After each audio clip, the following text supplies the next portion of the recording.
Good evening. Happy Friday to us all. The week is over. Welcome on in. I hope the week has treated you well enough. I, for one, am very pleased that it's over.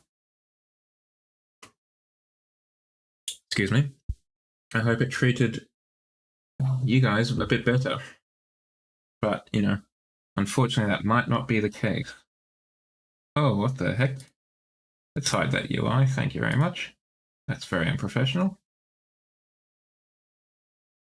So, how has everyone's week been? Like I said, I hope it's been good. Before we jump into Forza Horizon 5, I do have something I want to show you, chat. I found, well, maybe not found is the right word, but I stumbled upon this bad boy on Imager this week. The GN Jap. It's an old car. It looks, I don't know, it tickles that same part of my mind as like the Morgan three-reeler. Got a real steampunk aesthetic to it. From what I've been able to discern from Wikipedia, GN is a car maker, or a British cycle car maker specifically, and JAP was an engineering firm that made the engines. JA Prestwich Industries, and that is how it got its name of a GN JAP. You can see on the side here, JAP engine. I honestly, when I first saw it, I thought it was a new car made to look old. It just, like these details here along the side, just look a bit too steampunk for their own good, you know? But apparently I was wrong. At least the original companies that are listed here are, in fact, of the period that this looks like it's from. The other thing that I saw this week is this. You know, here on the channel we have a thing for fast, practical cars. Well, this Twitter account, Obscure Supercars, provided this lovely item from France. The De La Chapelle, La Capelli Parcours. Well, after I've murdered that, let's just move on to what actually I can probably pronounce quite easily. High performance MPV with ultra low drag, all-wheel drive, and luxurious interior seating 6 to 8 people. It has a 5.3 litre V12 or a 5 litre V8 with between 273 or 326. Dang. Horsepower, that is. And there she is. She looks pretty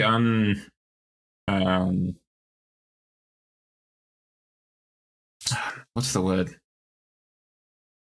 Incognito.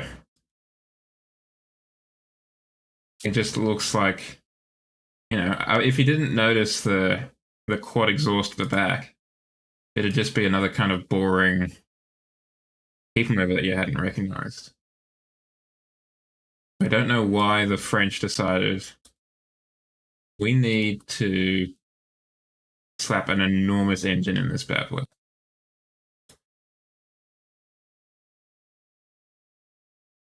Like, why is that a thing? Because it's not just, look at the inside. Classy as hell. It's got a telephone. It's got a top speed of 230 kilometers an hour.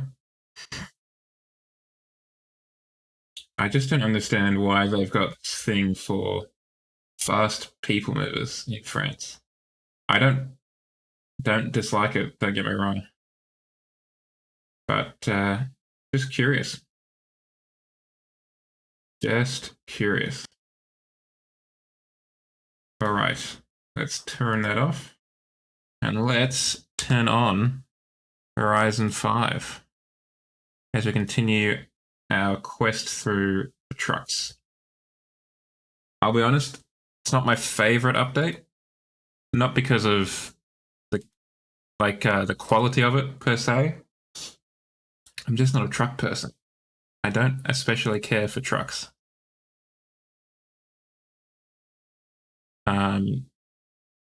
But I'll happily play it. Because I still enjoy it. I just look forward to the next month's update, where hopefully we'll have some more sedans, more cars.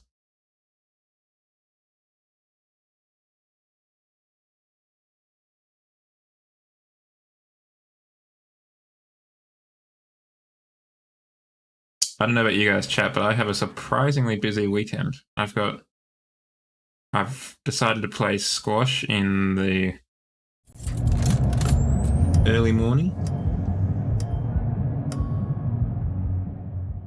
Well, early morning. Early morning on Saturday, 9:30. With a friend. And then I'm going up the Central Coast again to see another friend who's invited me and some others for lunch and stuff. Press enter to start. Press. I'm normally not this popular. Nowhere near this popular. It does make me worry about press enter to start. Getting press stuff X done. For accessibility. Because I feel like the weekend isn't long enough at the best of times. So I'm particularly worried about a weekend where I've almost lost a full day. Don't worry, I still have every intention of streaming again on Saturday night, which will be a return to Halo Combat Evolved Chaos Edition, Chaos Mode. And but yeah, it's just gonna be busy.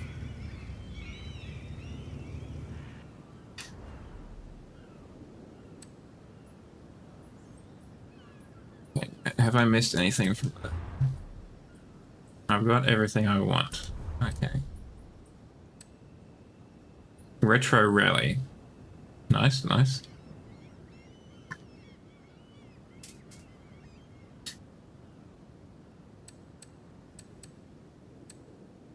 Okay. And what are we looking to unlock? A F-150 from 86. And a Chevy K10 72, and then the Hummer HV. I'd be far more interested in getting the Morris Traveller, to be honest. And overall, we unlock another Wooling Sunshine. Woo. Okay, Retro Rally. Let's get a Retro Rally car warmed up, shall we?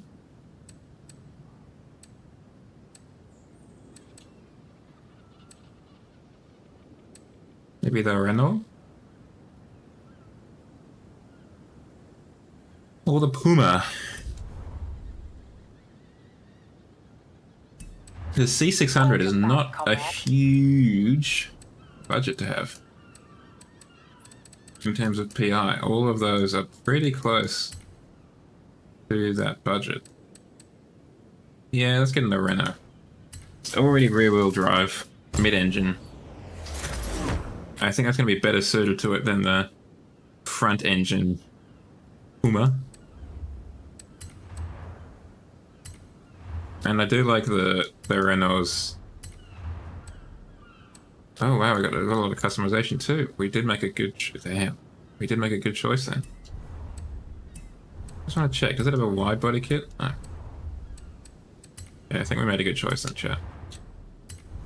Go for the big suck. That is a weird looking spoiler. Let's do that one.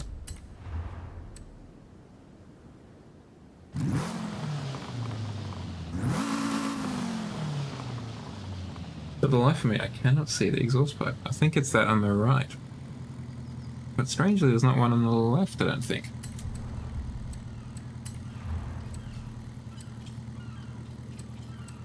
Let's go with that. Get more headlights. A roof scoop. Or we could just strap it down. Let's just strap it down. Okay, now let's get down to business. To defeat the Huns. So we could put off-road tires on, and that would be about it.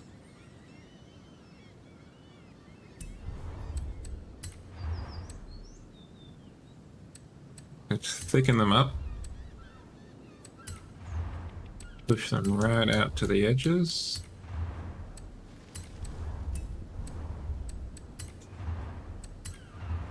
Get some rally suspension. I'm just going to assume that because we don't really have, currently, huge power, there's not a desperate need for huge handling.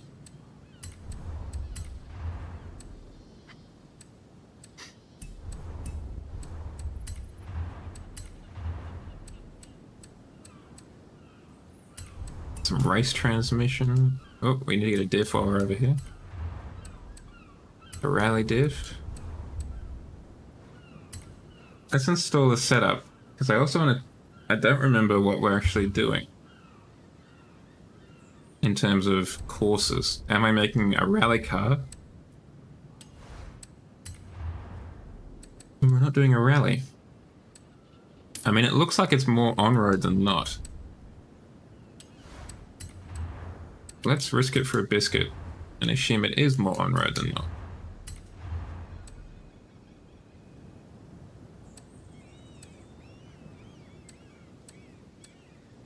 Yeah, so we could possibly do the street compound.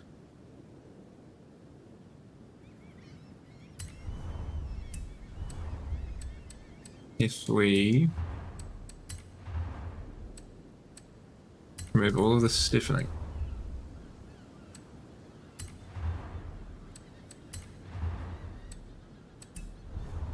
And then maybe flywheel?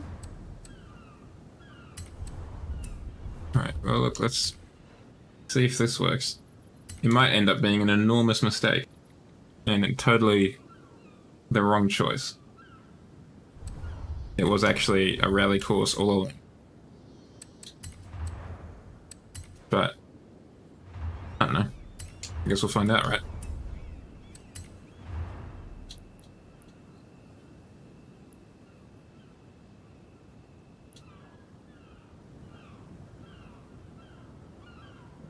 A weird paint group.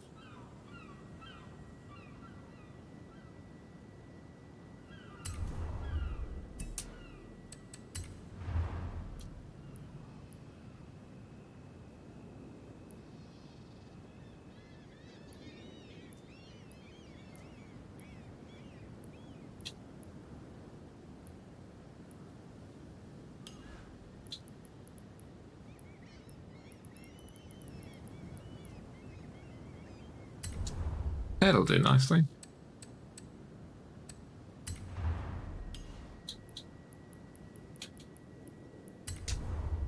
Get the customary lime green calipers. I realized, oh, I remembered where I got that from today. From the Subaru WRX of, I think, maybe the last generation? Possibly the current one as well. They have those on them. Let's see what Shadow's been doing in the world of finals. That is not Shadows.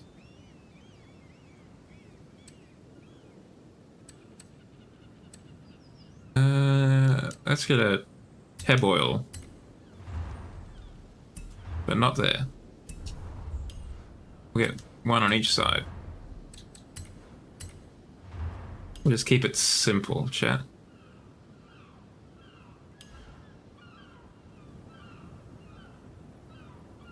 I'll slap that on there. And then bring her over. Flip her around. Call it a day. Simple, but not standard. And that's the important part, for me at least. Standing out just a little bit. Got to be a little bit unique. Okay. Let's take it for a little bit of a twirl.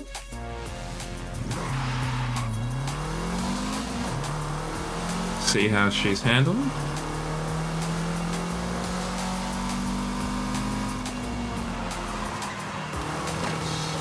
Very understeery.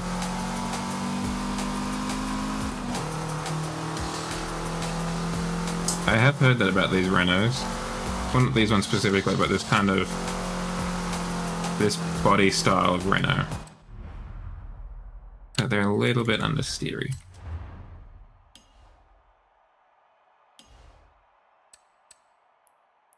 Let's tow that bad boy right on in. Maybe we'll soften up the rear anti-roll just a touch, just a fraction. Oh, just a skosh.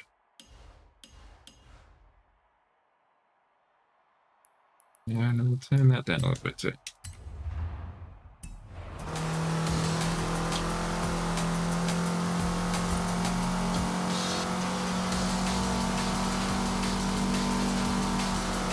Okay, now I think we might be oversteering a little bit.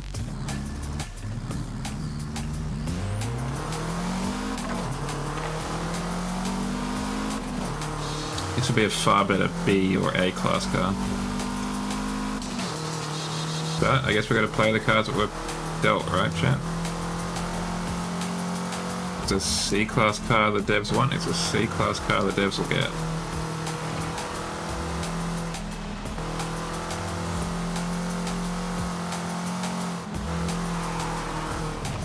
What if we...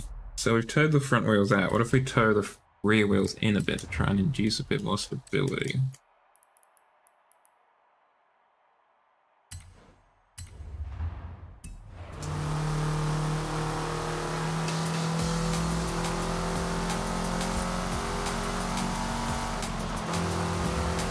I think that's a bit better.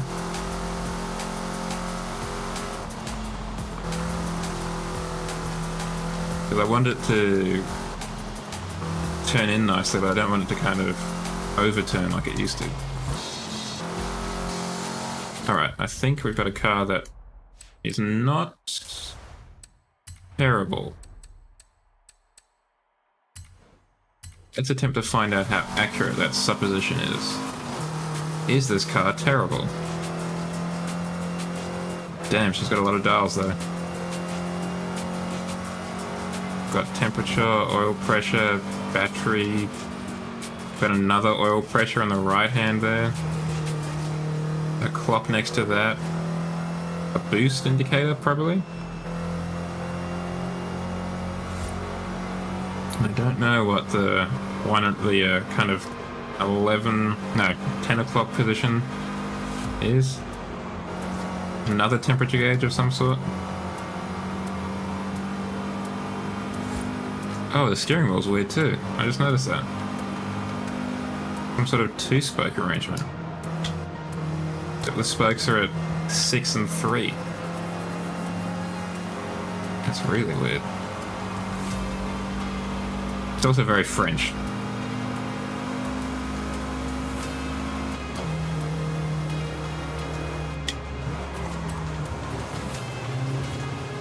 Oh sweet, I accidentally took a screenshot racing to hit the button so I wouldn't miss the opportunity to join this amazing trial, where I'm sure I won't discover that the car I've made is not great.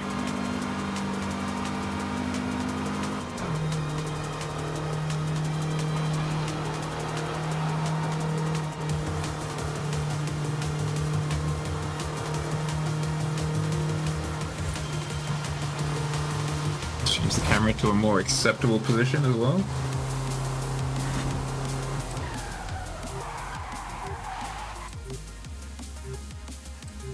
the Escort Cosworth. We'll have a look at those if this doesn't work out. But I think this could be alright. Famous last words? Possibly. I won't deny that.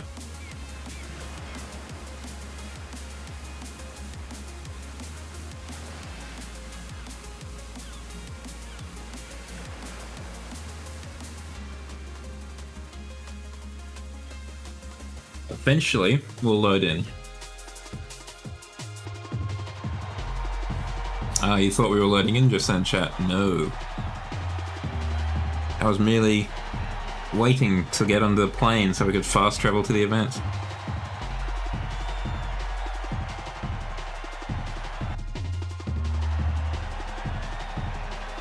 Ah, there's 3 other Renault. 3 Renaults in total. I would have put a lot of money on there being a lot more Celicas or Celicas than there are.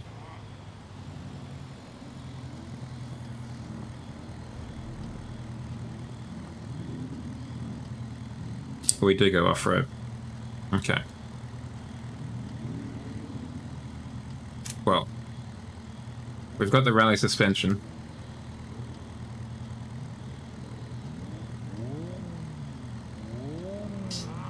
We've got the rally diff.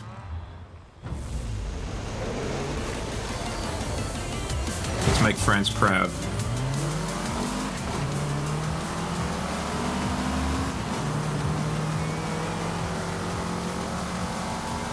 Yeah, she's a wee bit slow. Off the line. Could be quicker.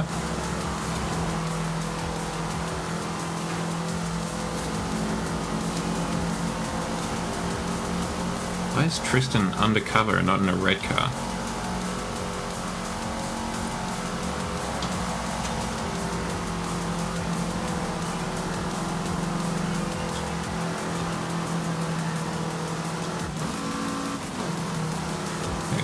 Not quite right.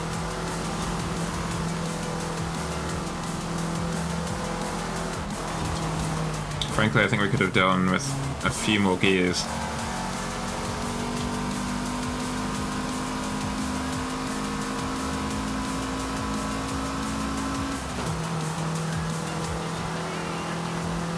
We are winning overall though, so that's a great development. Because the other Renaults did a really good job. And zooming.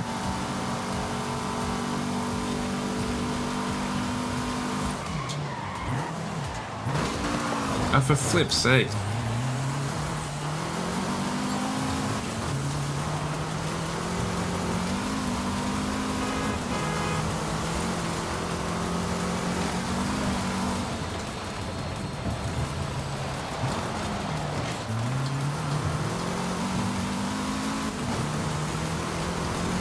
I don't know why some people just kind of forget that they have a brake pedal when it comes to these online trial events. Or just online in general, really.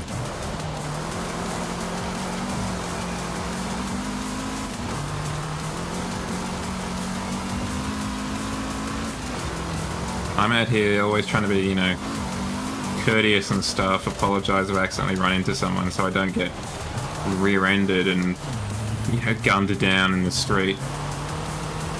And you've got other people who are just like, yeah, whatever, I'll just send it.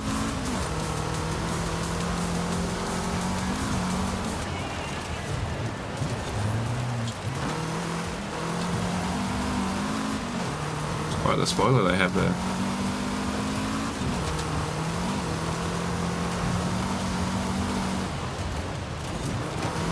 Thank you.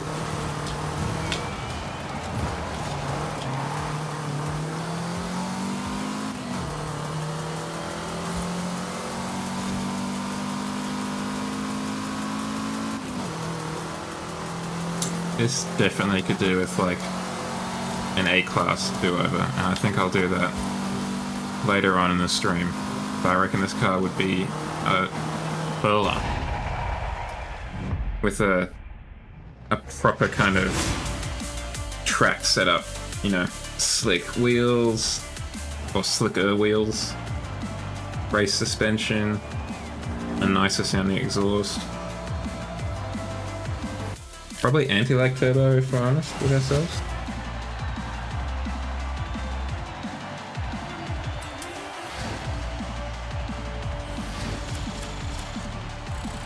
Don't know what that accolade was. La Renault. But I'm not going to complain.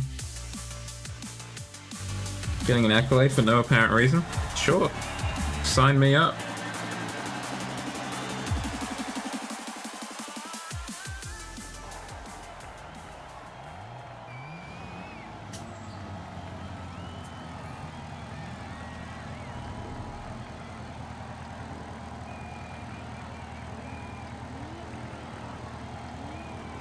Plant VR4. A little bit outclassed. Thank you, Sergeant.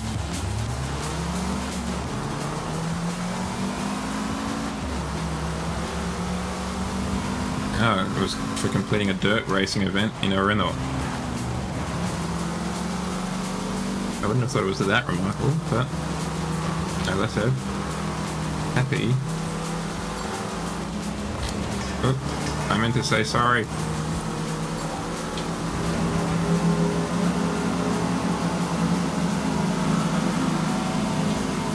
I wouldn't have thought completing a rally or a dirt racing event in a Renault was that remarkable, but I'm happy to be proven otherwise.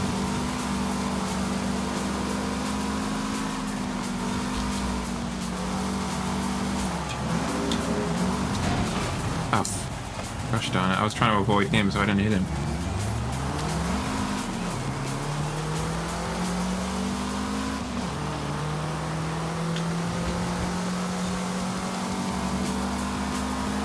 Feels a lot faster in a circuit race than a sprint.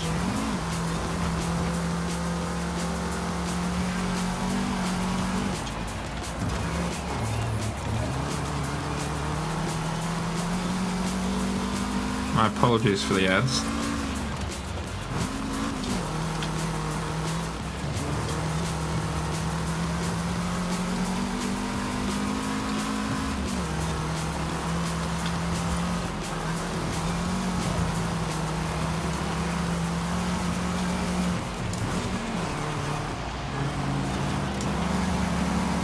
I saw a... I can't remember who it was actually. Like if it was a Gal level or a Nutty video or something like that, where they were talking about Twitch ads. Maybe it wasn't even any one of that. I can't remember. But they talked about how it would be useful to have a noise play when ads were starting or started, just so the streamer could hear it, so they could know that things have kicked off, we've got ads going. You know, keep your head on a swivel. Don't get too involved in conversation yet, because there's a non-zero chance you're talking to no one. Talking into the void of commercialism. As opposed to now, where I'm just talking to the void of Twitch, the internet. Oh, there goes a wing mirror.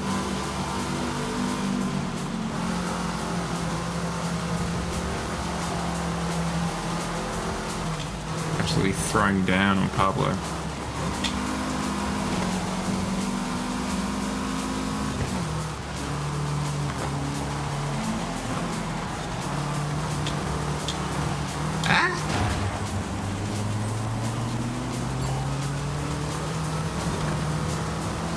That was close, I was worried I didn't get that flag then.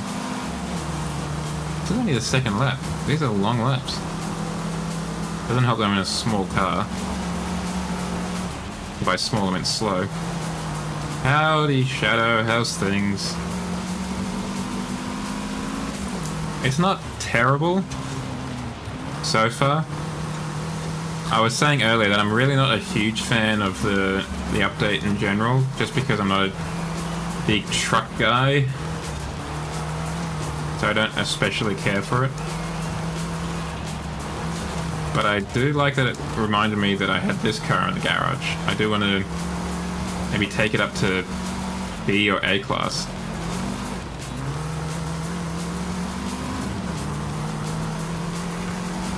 Yeah, I'm trying carefully not to get into a war with this fellow in front, because I've run into him unintentionally several times.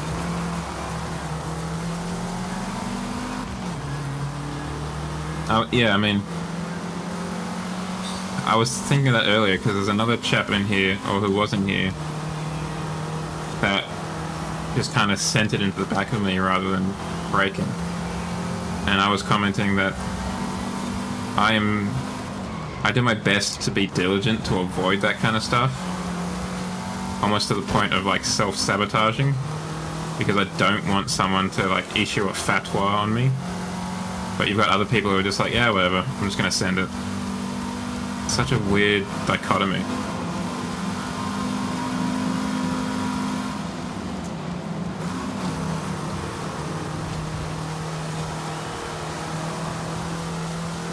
Like, it wasn't the end of the world, we still won overall, but it's just like, guys, this isn't too different to the single-player game. You still have a brake pedal.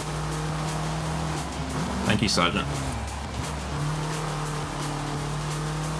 How's the shoulder, by the way, Shadow? Are we getting back to normal in terms of shoulder stuff? Whatever that might be.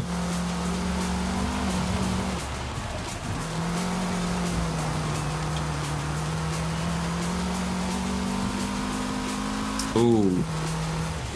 Yeah, you showed them who's boss. Ah, the recovery is over. So the question is, are you looking forward to going back to the office?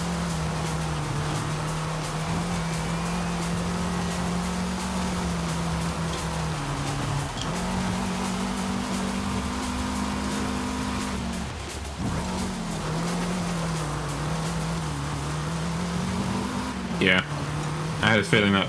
I remember you mentioning that earlier, so I had a feeling that was the case. Nice to get out and about.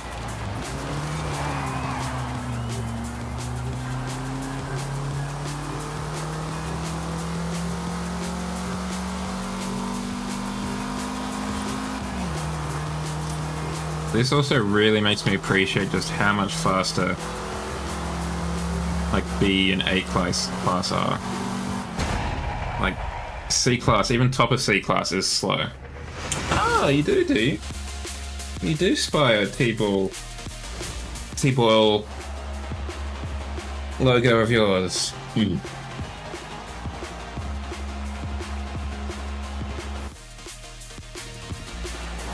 Can't imagine why that was.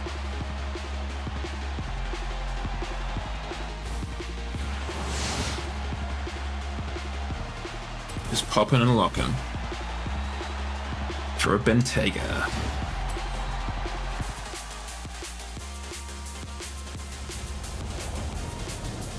Yeah, though I think it would be more of a banger of a car if it was B or A class. I think C class is maybe shackling it a bit. So I do want to take it up to probably A class later on in the stream. What the hell? Let's try this one out. I don't own the Warhog. That is a shame.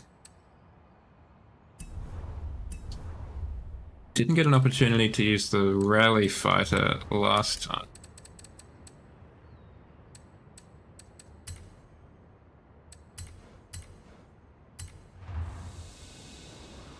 Let's try and break it out this time.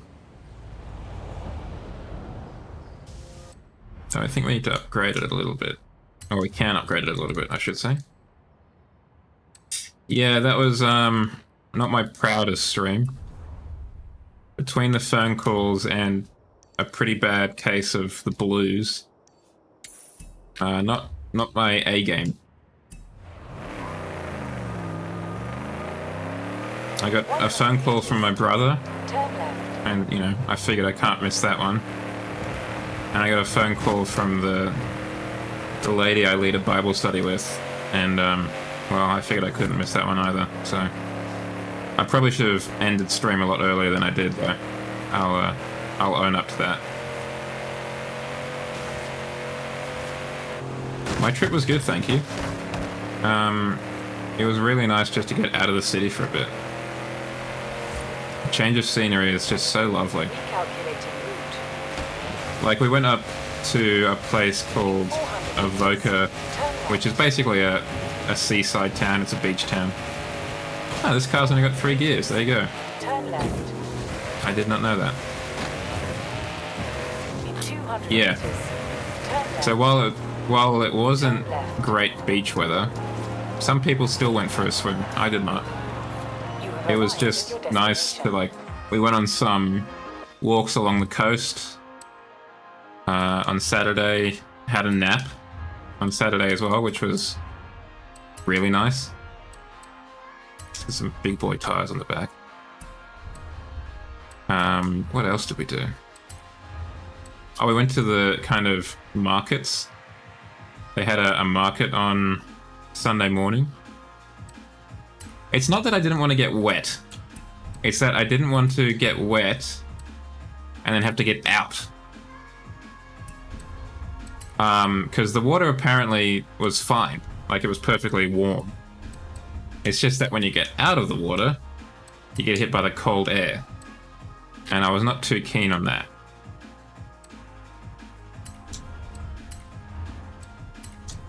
Also, I couldn't find my swimmers before I left. So that did kind of put a dampener on that aspiration.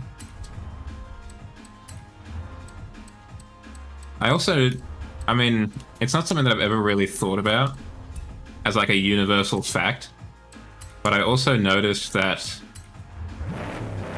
Hold on, we'll just have a quick moment of silence.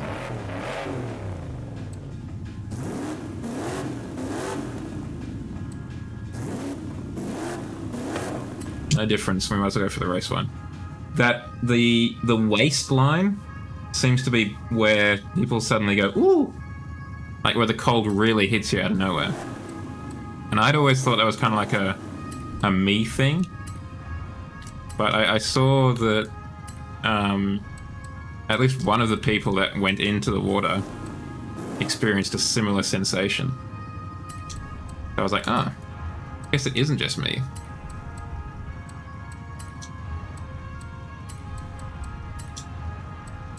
We also did a puzzle, which sounds boring, and it wasn't exactly thrilling, but it was disappointing because we finished it, but for one piece. There was one piece missing, and that was found when we got home because it was somehow in someone's bag. We could do the diesel engine, which would be somewhat hilarious. So it really affects the handling. Yeah, it was a real letdown. That does weigh less. Maybe we do that. Because I'm thinking that the handling is a little bit low.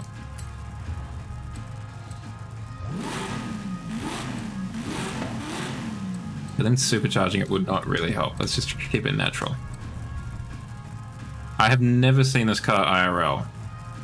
I was going to use it last week before I got sidetracked with phone calls. Because previously I've only seen the exhaust pipe there and there. At least I think they're exhaust pipes. And then I discovered there's an exhaust pipe here.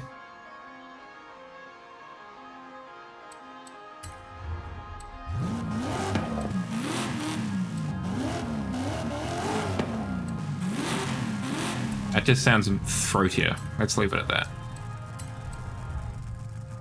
Yeah, I mean, it looks like it's... I've always thought that it looks like a GT car that someone has just put a lift kit on.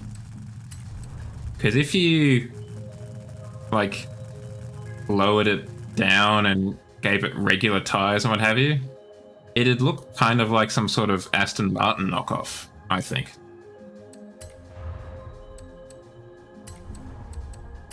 It would look just like a Grand Tourer sports car of sorts. Okay, so it's the cams that are really affecting it. Interesting. Doesn't mean I'm not going to do it, though. I've already done the weight reduction, right? We did that already. Yeah, we have reduced the weight. Ah, that makes a lot of sense. I mean, LS engines are, like, not quite a dime a dozen, but, you know, in every kind of build. So I wouldn't be surprised that companies are using them also.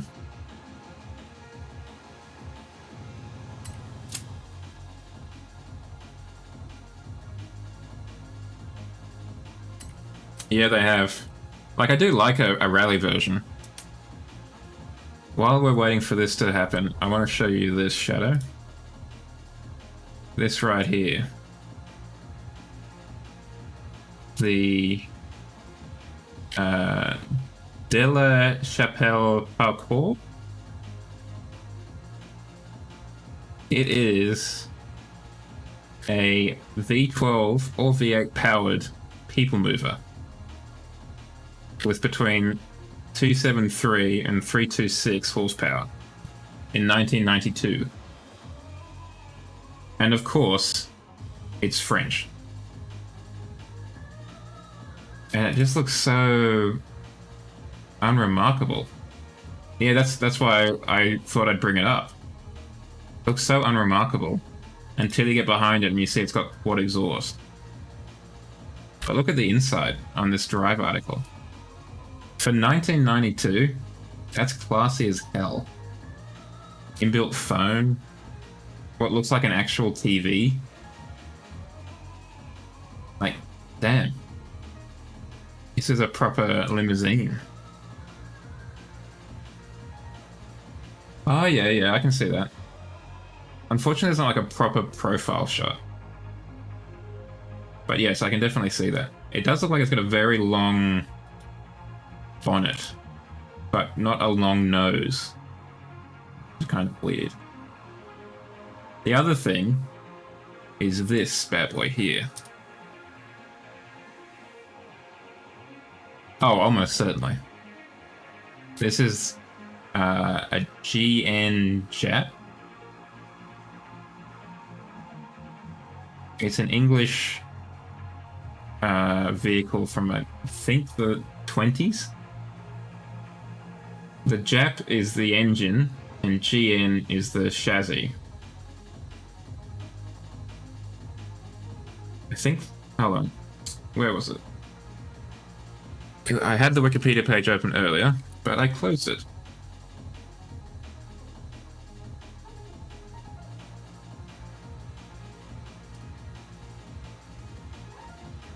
There we are. They were...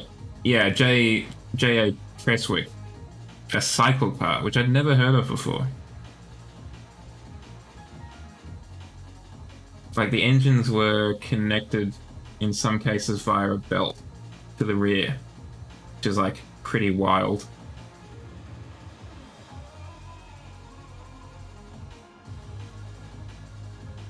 I honestly thought... Like, this is a photo from 07. But when I first saw this car on Imager, where this is, I legitimately thought that this was, like, a modern car. Just because it's got that kind of... I don't know how to describe it, like a Morgan freewheel kind of feel to it. A modern car made to look older than it actually is. Particularly down the side here, it just looked very steampunk. But apparently it's very steampunk because that's just how it was back then. There was a video, actually, now that I'm looking at it.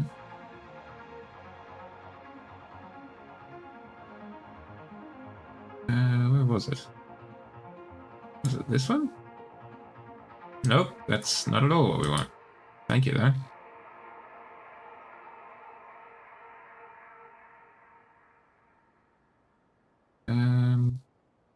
I saw a video Not that, where they were talking about starting it up. Maybe it is this one.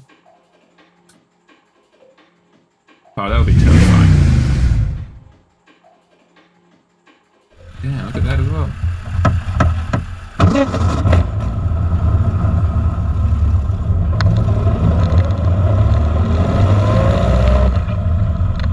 It's my life. I do it as a... Look at that. Looking at the engine is the most important thing really in this car. The V8. It's a 1914 GN running with the prototype Jap aeroplane engine made in 1908. Look at that car behind it. Like a train engine. It's so The fact of having everything on the outside and being air-cooled just makes it the most beautiful engine to look at. That's the primary reason I wanted to watch this video. Loads of room for a little one. Very simple, very easy to drive. Thank you, Sergeant. And actually really lovely touring car on the road. I mean, we take this car down to South France on our holidays with a toothbrush and a spare pair of jeans.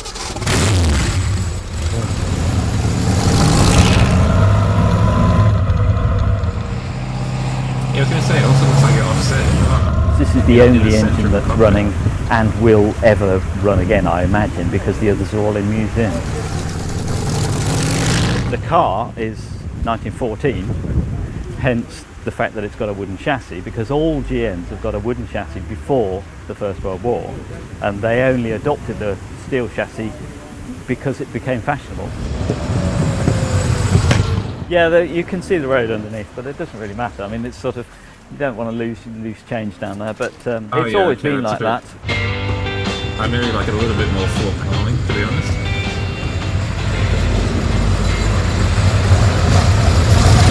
The front wheel has a lot of camber in. Completely responsive, completely forgiving, and utterly joyful. Absolutely. Absolutely. That thing is enormous as well, this one. That's so tall. Alright, well, we might come to that at another point. Perhaps another Friday. We'll have a look at a new old car every Friday if we can.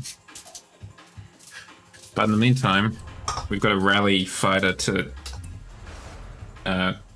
fight with.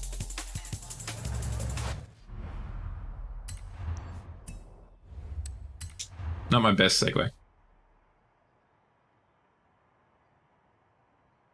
The Beast of Turin. Okay, chat, hold on a second. Where's the mouse at?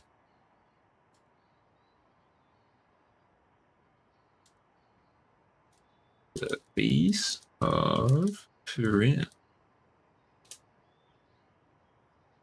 Ah, that was the one I was looking at before.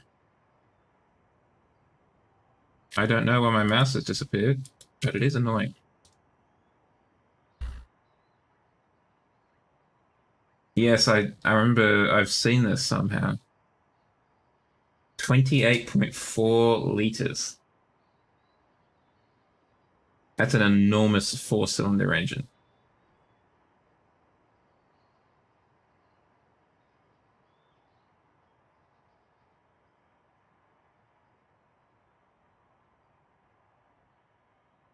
Water-cooled chain drive, rigid front suspension, rear leaf springs, a 4-speed gearbox.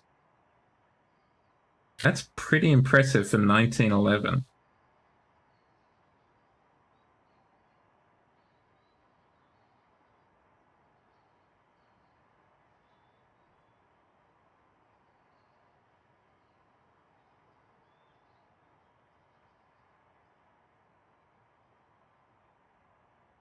Two built. Only one remains, though. One was dismantled by Fiat. Enormous. It is hilarious how much better we are at getting power out of an engine. But look at the amount of torque they got. 2,700 Newton meters of torque. You could probably get away with only having a single gear. Damn. there's the minimize button. Oh, I've lost the mouse on here too. That's an ideal.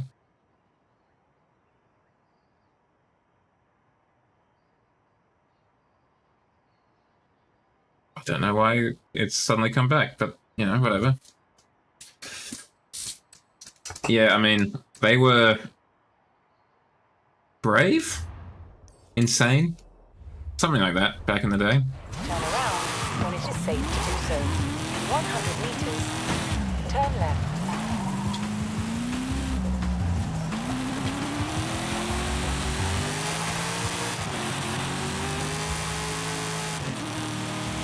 Let's try and stiffen up the old anti-roll bars just a touch. Just a skosh.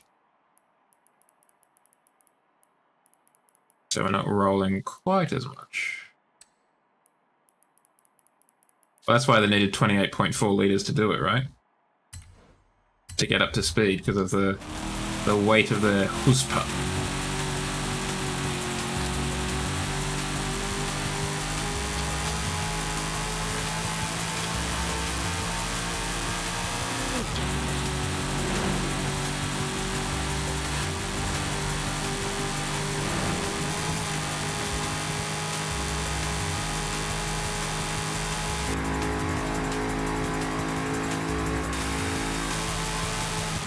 Oh. BMW drivers. Absolutely, I think I have made something like that in automation. I think at one point I was just... Often I will try and make... Often my goal in automation is to make the smallest possible engine with the most cylinders. Like, my goal is to make a really small V10. That's the dream. But at one point I was like, I'm going to do the opposite, and I'm going to make a really large 3-cylinder.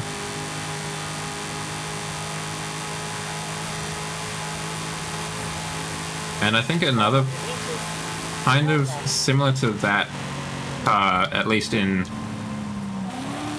the power to torque relation, I just made a really strokey 4-cylinder engine because I couldn't, there's no diesel, so I was like, well, I'll just kind of fudge it and make my own. In 400 meters, turn right.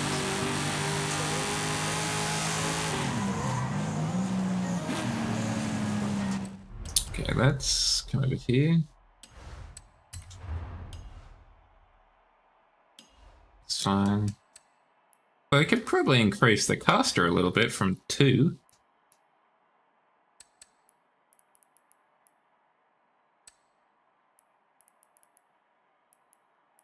That seems unlikely, Shadow. What did you do in your last model range?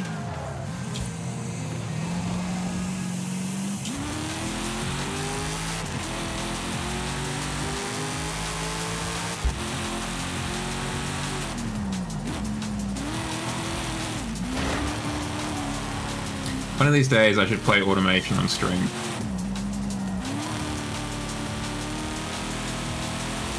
Make a car and then take it into Beam and see how rubbish it is or isn't. Okay, that's pretty reasonable actually.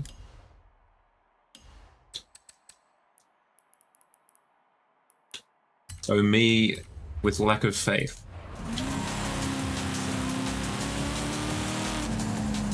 400 meters. Turn left. We have significantly... I've done something bad to this car. I wonder if it was the turn in the rear. Very nice. Small V's are very cool. Turn left. 200 meters. Turn left.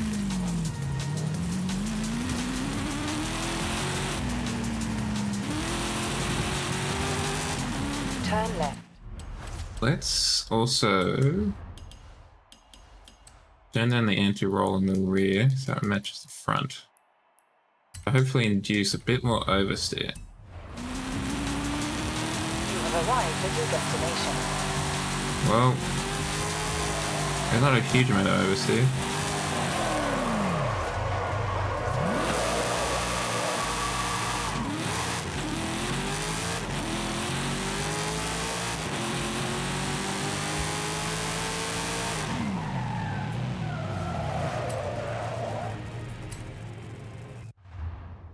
What kind of body type were you working with principally for that? Damn. That's pretty good. That's like really good. Yeah, nice. Nice.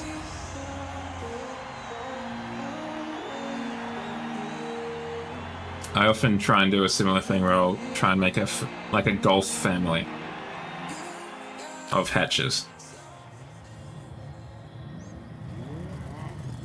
And like the Golf, I want it to start from just your standard life, whatever it's called, all the way up to like a Golf R plus, with everything in between.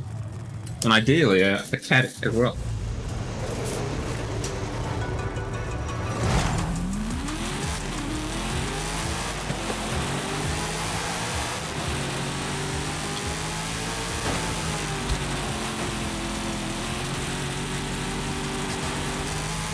Completely missed that checkpoint. I don't even know what I was thinking.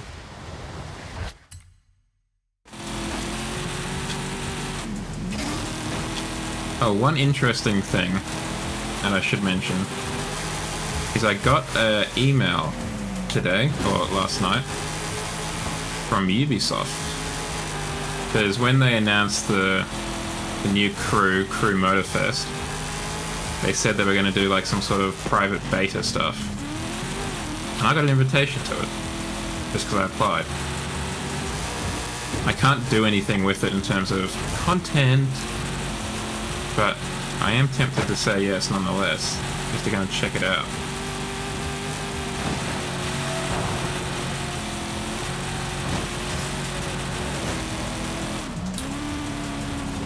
Because any competition to Horizon 5 is a good thing, in my opinion.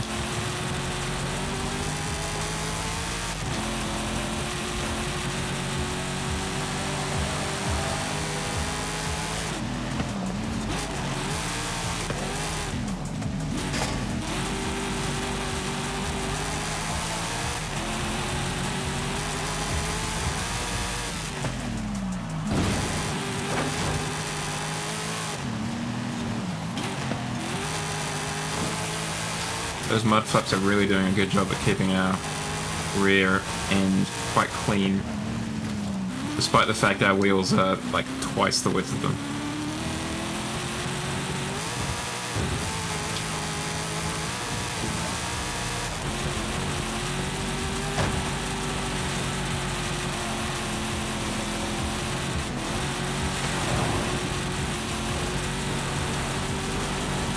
Sounds like the tires are kind of like traction controlling. The traction controller is not flicking. Maybe it's just going between surfaces very quickly. Okay, well there goes that sweet skill chain we had.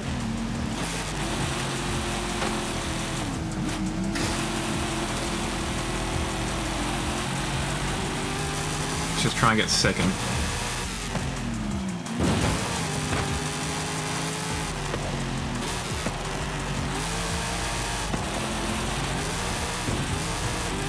Kaiser Wolf is in first. Damn you, Kaiser Wolf. Your driving talent. That you have imbued to your driver tower.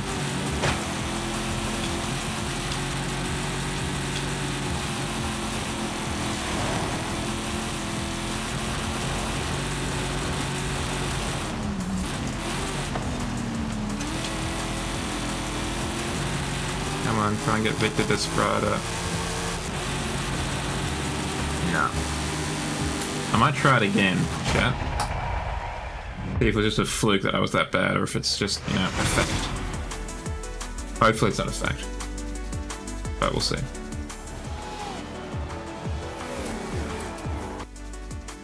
I'd like to say it's because I'm still getting used to the car.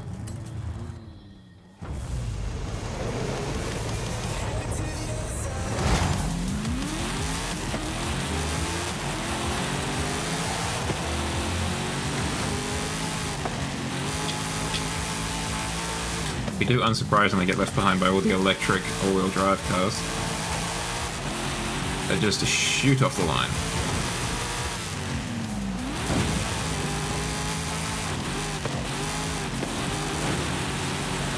We should have gone for the torque that will be provided by that V8 diesel, just to really get off the line quick smart.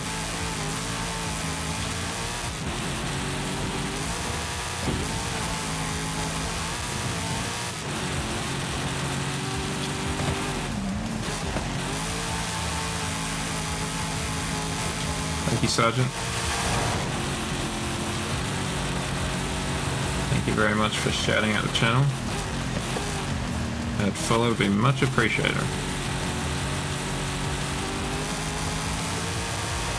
Hopefully, it'll spur me on to win. Like some sort of Tinkerbell style thing. It's the follows that give me strength, chat.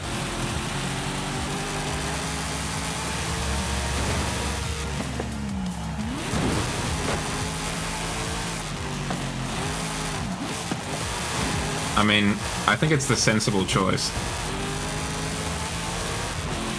The extreme E's are not terrible for this kind of thing. Particularly on circuits, where you don't have a long straight, where the top speed would be a hindrance. The acceleration, like you say, would be so good.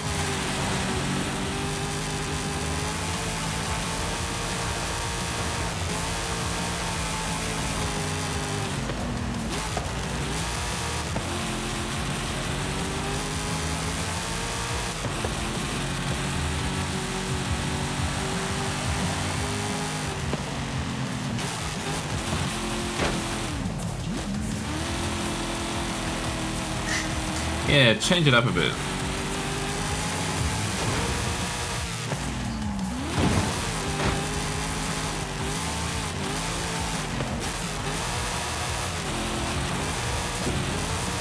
Yeah, there is quite a bit of debris. I was just about to comment on that myself.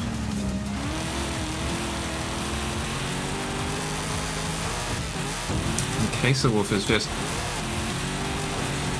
staying pretty much exactly the same distance in front of me the entire time.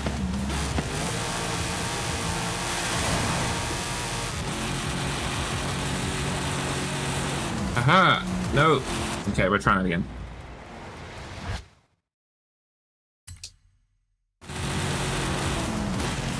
Thank you.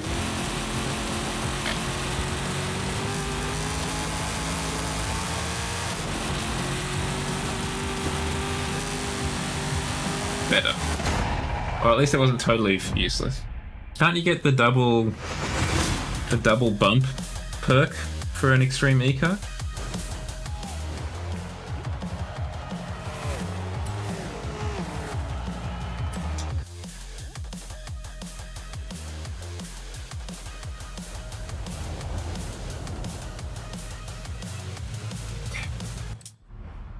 Where's the next race?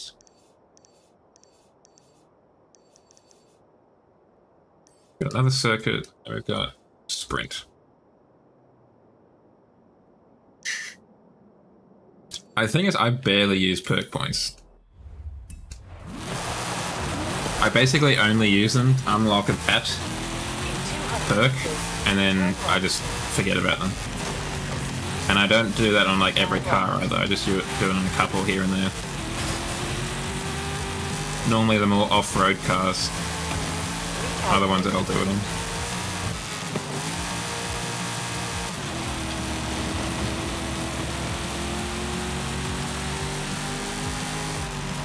Yeah, just got to earn some perks real quick. Give me a couple of minutes.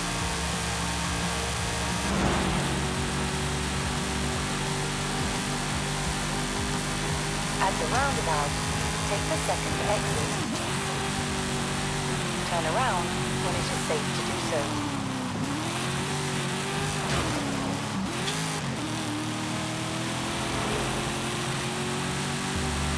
Just drifting up and down. Yeah, you get a lot of points. Speaking of unicorn.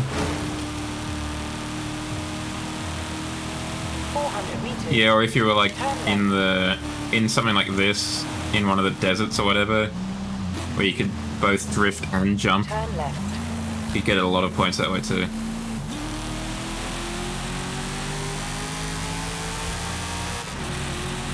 Yeah. 400 meters. Turn left. 200 meters. Turn left. I'm here for the race.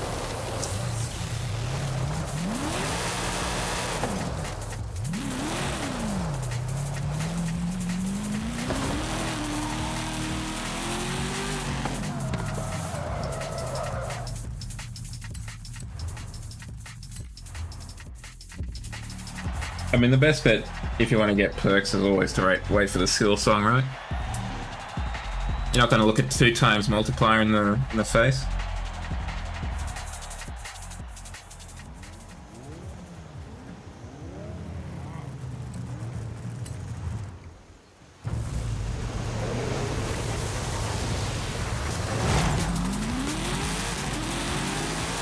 How are you off-road?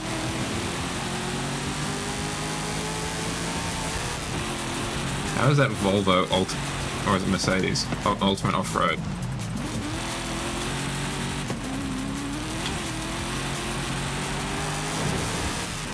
That would be a great combination.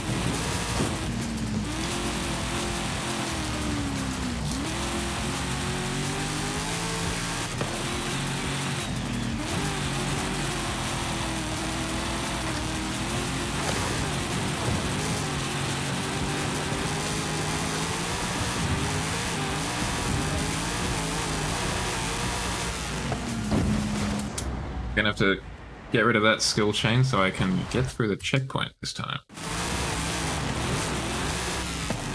That is a lot of horsepower for MX-5. Excuse me.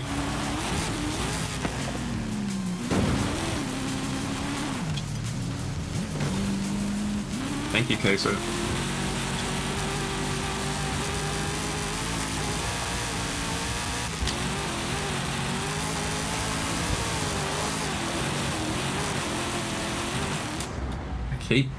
That's the second time this race where I've just forgotten there's a checkpoint.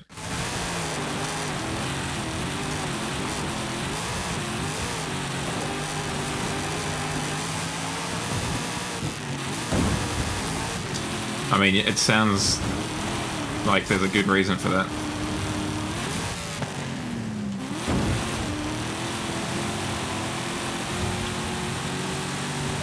It sounds like a pretty U-Butte drift tune.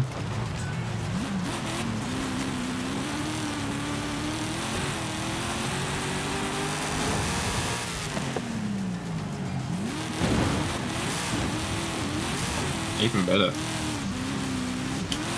A lazy drift tune at that. I do want to leave it in 5th and just kind of drift to my heart's content.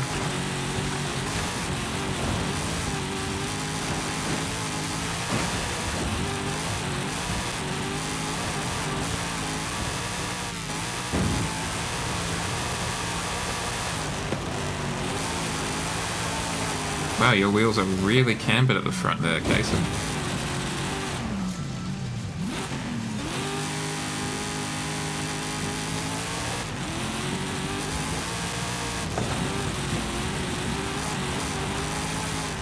I mean, it's easy that way. You just leave it on a gear and then focus on not dying. Which I find is an important consideration in many things. Aiming to stay alive and keep that skill chain on multiplying.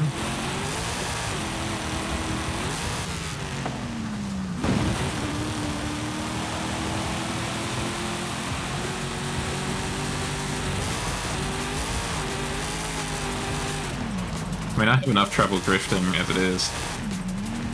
If there's a way to make it easier, I'm definitely saying yes to it.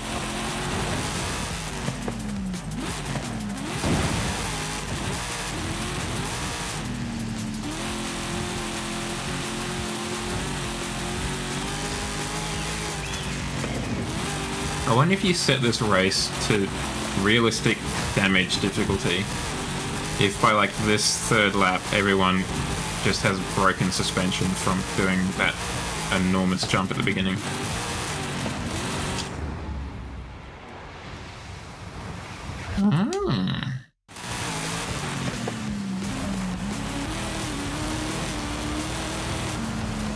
What tyres does it have, do you know?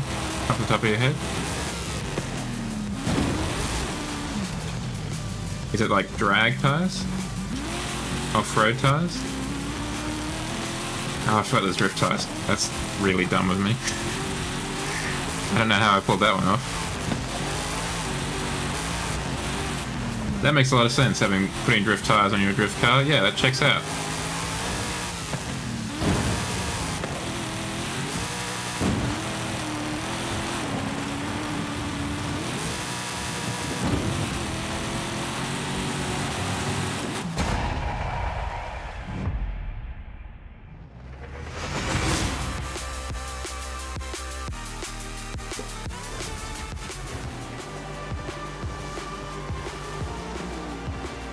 They do.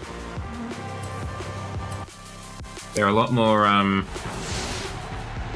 lenient when it comes to restrictions for the PR stunts.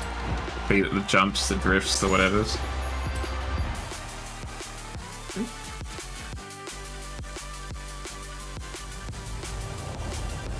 I don't know if it's because they're kind of afterthoughts, or if they're kind of giving something to the people like yourself who just can't stand the lower class races.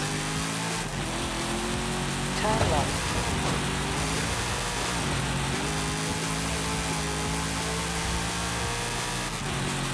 The trouble is I wouldn't do it justice. Not because I In 400 meters, turn right. don't think I could handle a 1,000 horsepower MX-5. It's just that I don't drift well. Meters, turn right. It does have passenger seats. There's a 2+2. You can take the kids to school by the, like, You have arrived at your as the crow destination. flies. Perfect. It's a family car.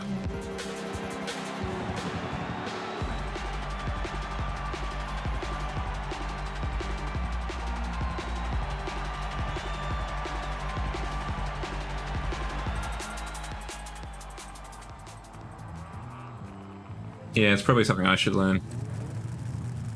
That's probably the reason why I can't drift that well.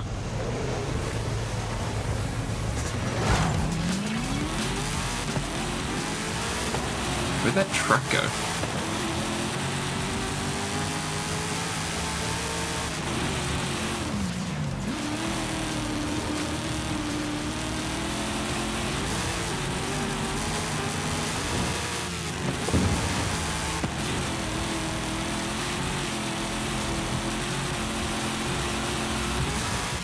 Yeah, I imagine that would be... Tuning it for drifting would probably be one of the hardest things to do. Oh, was it? That kind of checks out, actually. That seems pretty on brand.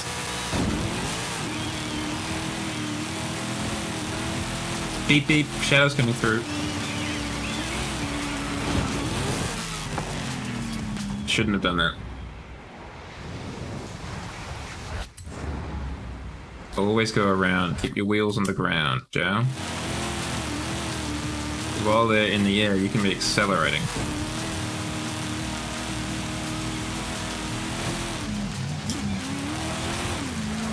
Oh, that's a rock.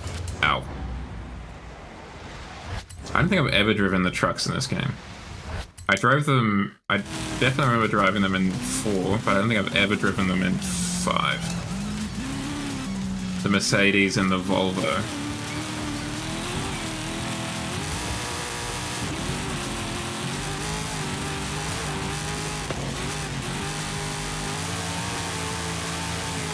Oh yeah? Okay.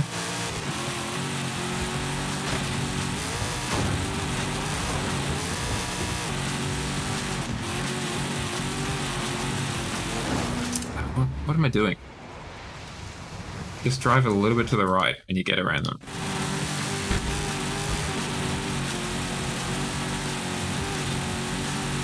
See, that wasn't so hard, was it? Okay, that was maybe a little bit harder.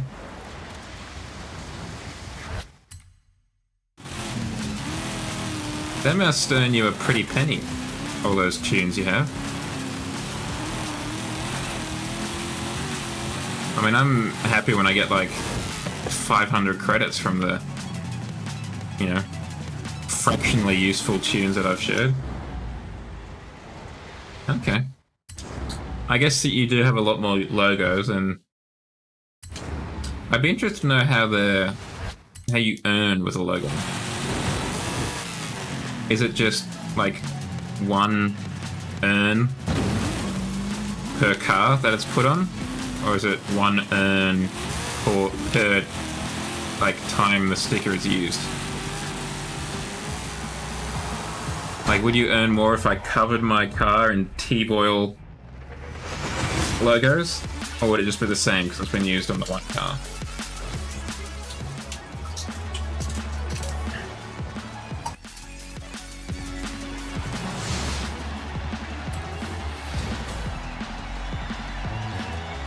Well, I've already got it, but at least we got a nice car out of it. The Ford Escort. Ah, that's how you get kudos.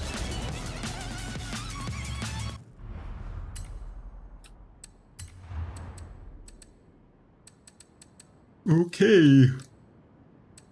Oh, excuse me. Not bad. Rally Monsters. A800 Rally Monsters. What do we have in A800 Rally Monsters?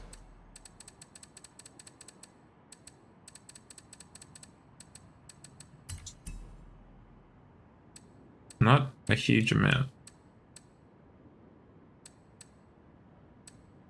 I've got the Opel Manta though.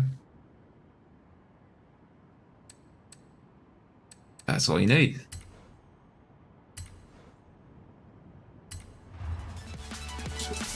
All you need is an Opel Manta.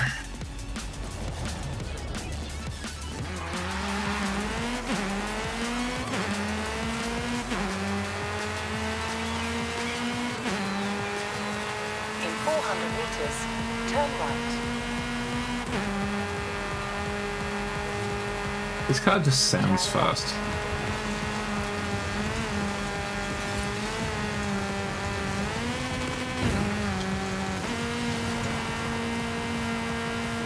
It sounds like it's got a fast engine.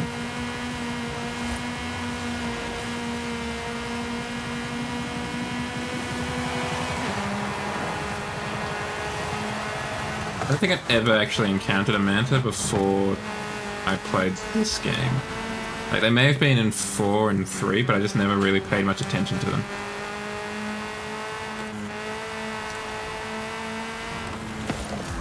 I mean, I can see why. They're pretty cool cars.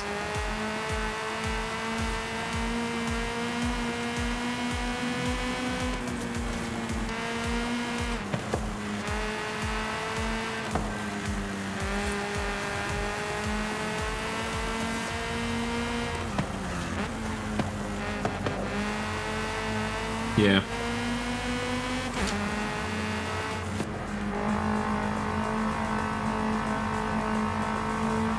Oh wow, it revs that high natively. I didn't realise that. I thought I'd tuned it somehow. It's pretty impressive for the time period.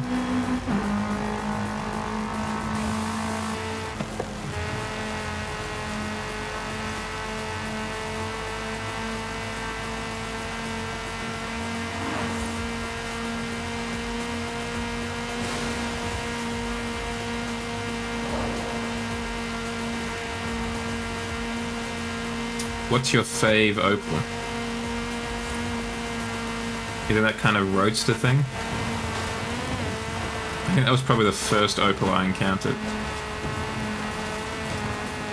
In Need for Speed Hot Pursuit 2. In 400 meters, turn right. The VX220?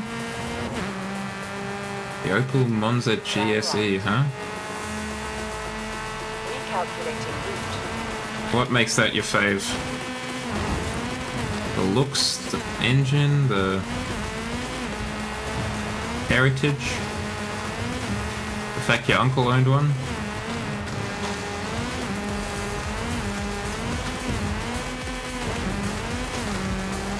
Nice.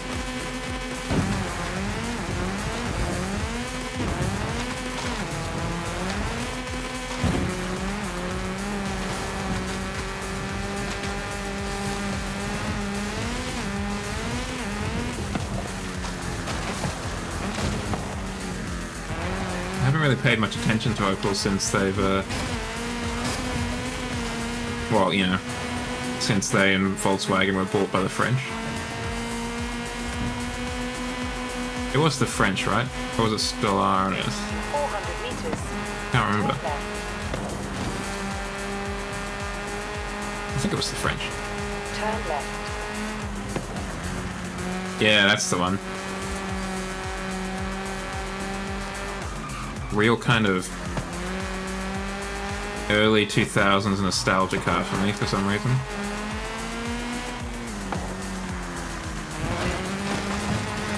I think it's because it was in a lot of those kind of, you know, books called supercars or that kind of thing. And it just looks fast.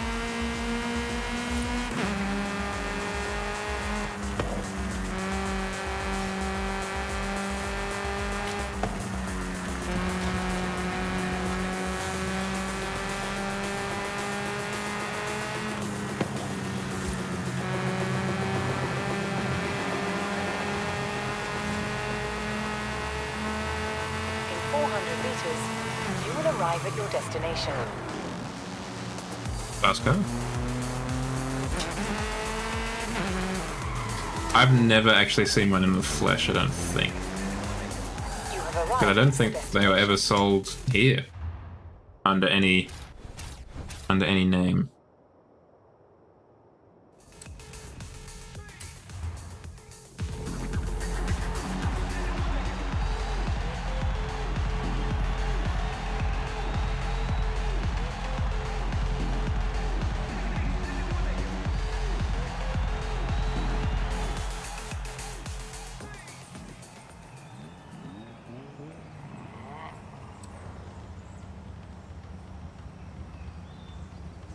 The name of that car.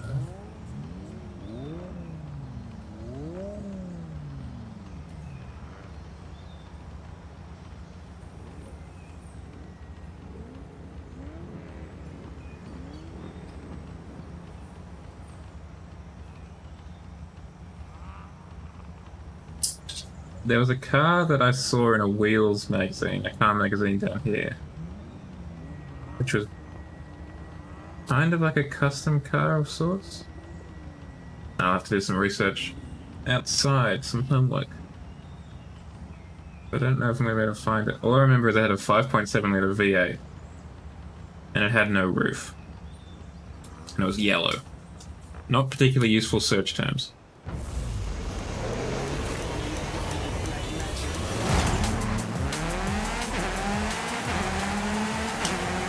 Brother.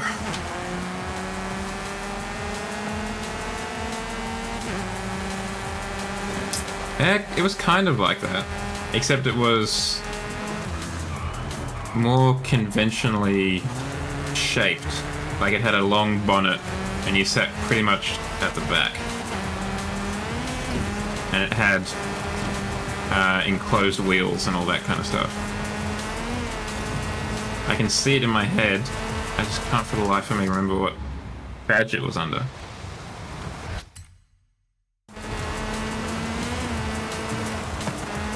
Hey, Nastasha, how's things? Welcome back on in.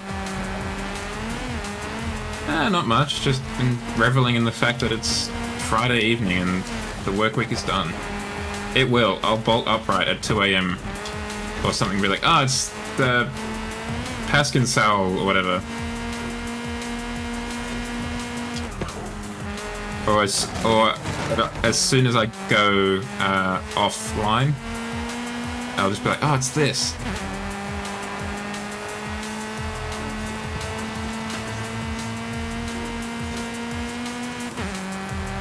Yeah, fine enough. It was a relatively quiet day at the office, which is nice.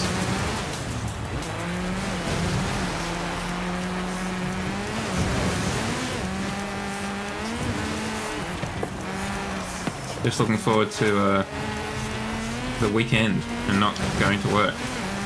How about you, Natasha? How are you today? No. At least I don't recognize its name. There's every chance that I'll recognize it if I saw it, so I'll have a quick Google once we've gotten the W. Damn, this Manta is going so well. Yes, apologies for the ads, chat.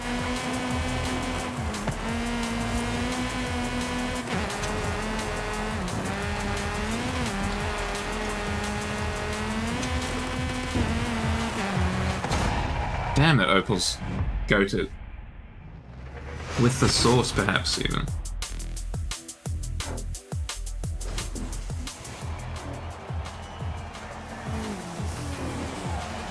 We're like 10 seconds faster than everyone.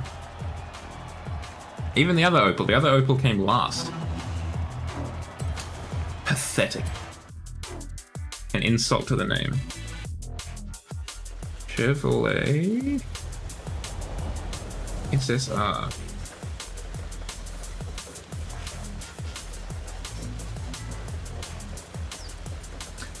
Yes, I think I actually saw one of these on the road outside of my church, or something very similar to this.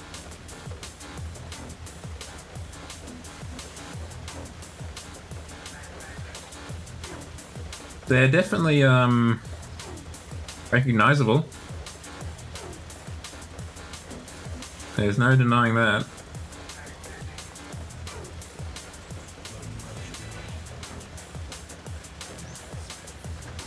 I think it would have been better if they didn't make it a convertible. I feel like that's a sucker's game. I don't know why they did that.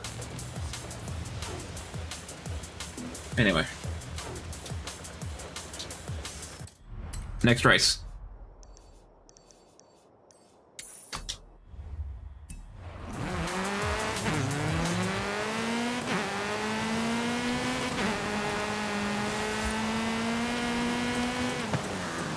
That's right, there's those new balloon events.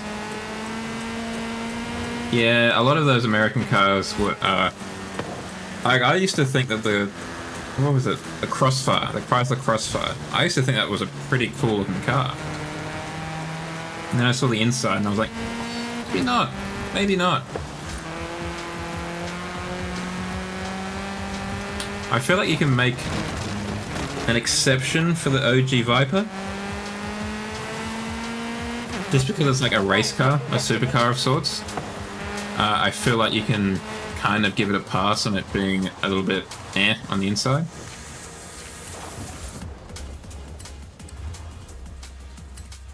But for like the PT Cruiser, you can probably do a little bit better than what they had for the interior stuff. Yeah, I mean, you do, but I feel like you're also not surprised when you don't get more. Like, how many Lamborghinis didn't have like air conditioning that worked or whatever, you know?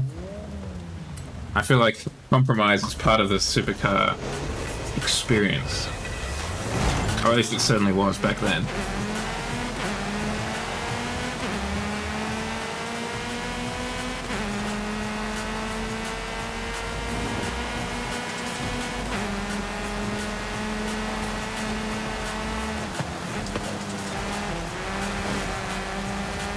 My taillights are really not that bright.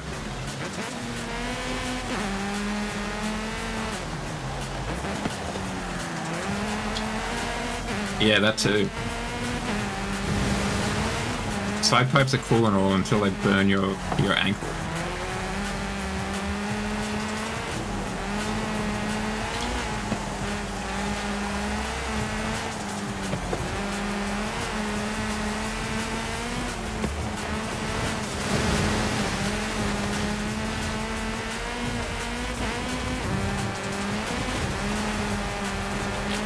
It was definitely a race car that they just kind of put into a civilian car body. Like, the amount of just weirdness, like the fact that you can burn yourself on it, just screams race car to me. Screams like it's not something that the general public is really meant to be in possession of.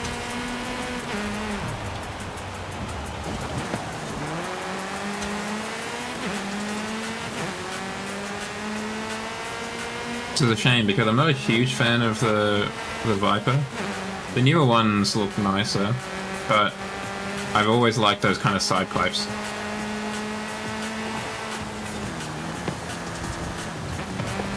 I've always thought that was a really cool feature.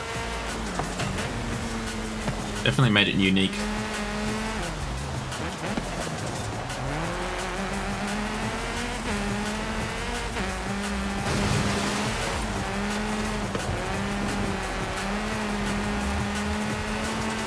Yeah, I think the fact that it's also a V10 makes it cool.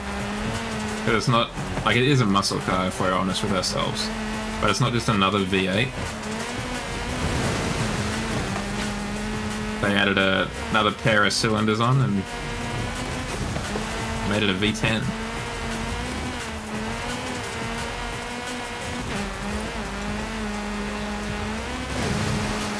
And they probably could have just, like, I don't know, called in Shelby and supercharged a V8 or something and gotten equivalent power. Maybe for more money. But the fact that they went for a V10, I think, indicates that they had supercar aspirations, which is cool.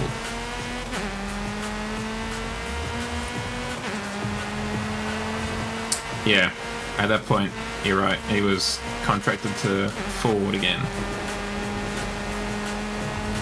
Well, then you could talk to the people at Hennessy. They're the other people, right?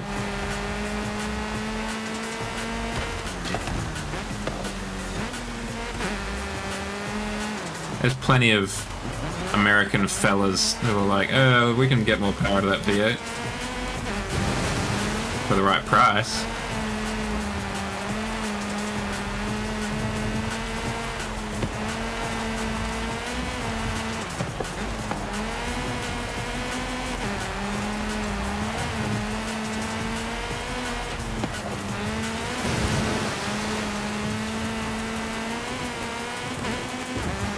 I've really only heard of Mopar today.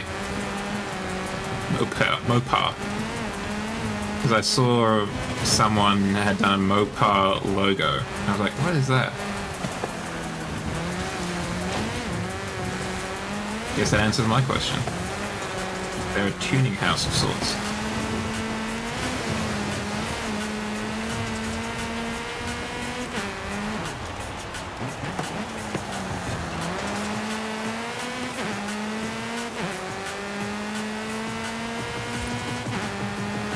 It is kind of wild how badly we are curb stomping the AI with this car.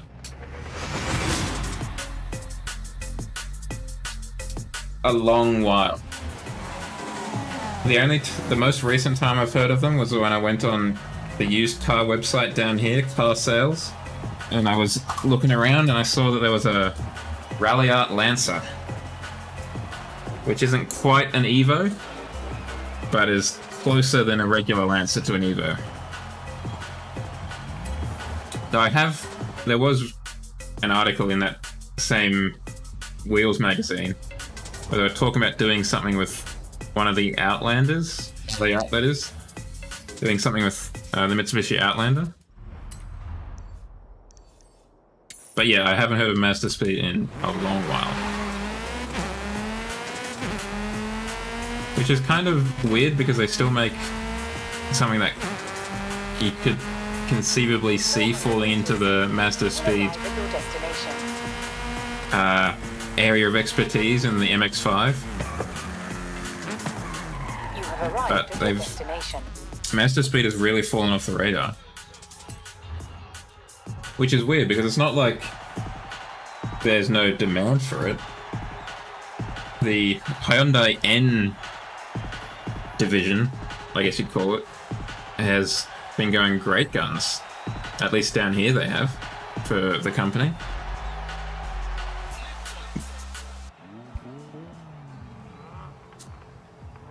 So I imagine if they did release like a Mazda Speed 3 or whatever, you'd probably sell quite a few.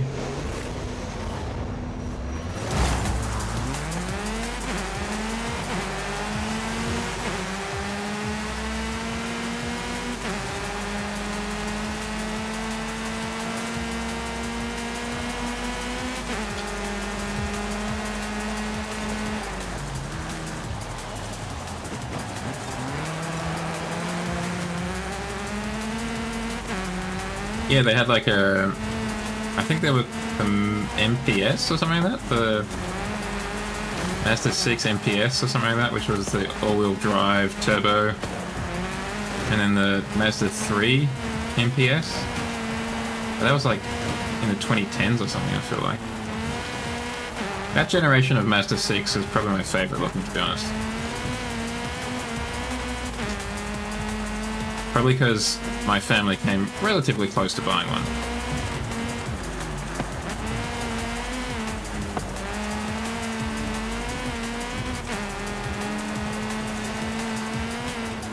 Not the MPS, obviously, but a Mazda 6.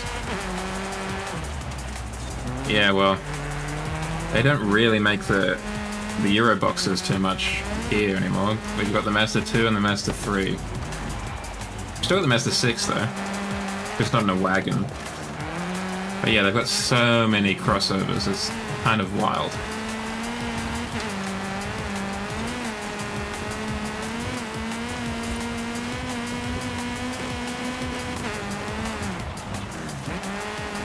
Down here at least, we've only got the CRV and the HRV. The Civic and the Accord. That's... oh, and the Odyssey. Those are the cars that Honda sell. At least I think they still sell the Odyssey.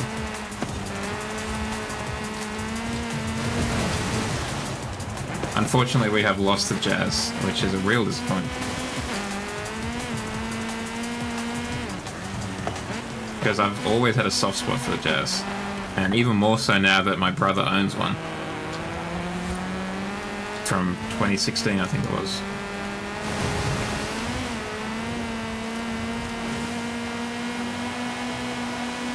The Honda Jazz is the kind of car that I would love to have seen, like a Type R version of it. I think a Type R Honda Jazz would be hilarious fun. Like the Mitsubishi Colt Rally Art from way back when.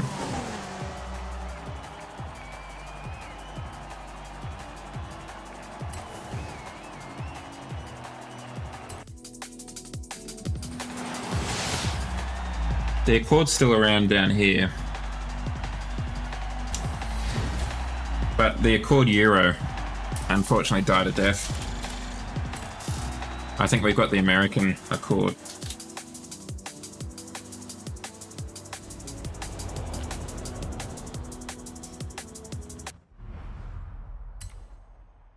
Hey, we got a Levante.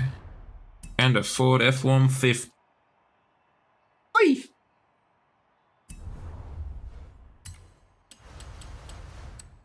Check out the message center. Gifted super wheel spins. Well, don't mind if I do.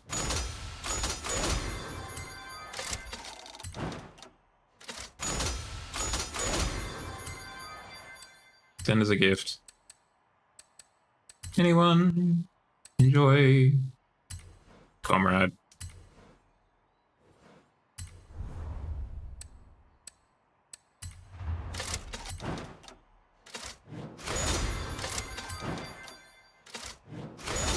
I feel like as cars have gotten more expensive, like in general, cars are more expensive now than they were before.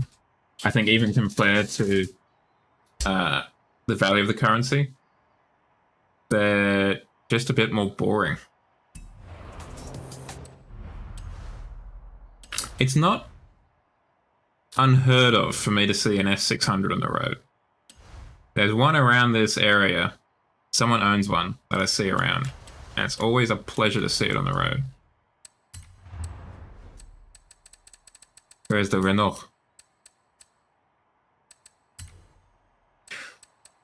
We need to make it better.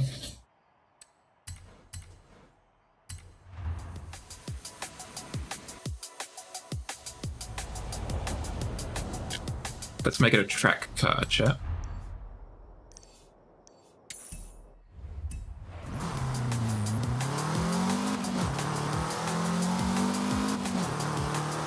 I think an anti-lag turbo would be very nice. Turn left. Turn left.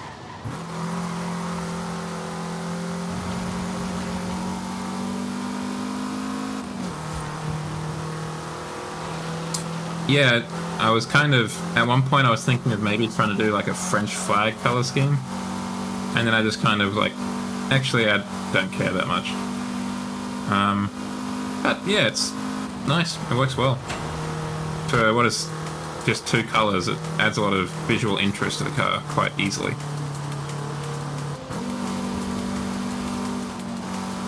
Why am I going that way? I'll, stay on the road, or at least near the road. Turn around when it is safe to do so. Recalculating route.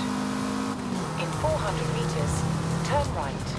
Horizon Arcade will begin soon. Why not say hello to the other drivers whilst you wait? How about I say hell no to the other drivers? Got 'em. Take that, Anna. In 400 meters, turn left.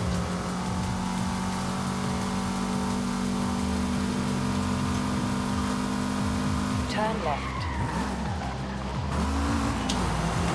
Ow. You have arrived at your destination. As I just careen out of control into the car. Into the garage. Okay, let's get some... I reckon we want to go semi-slicks. Get some sweet rims on here. I think those fit nicely.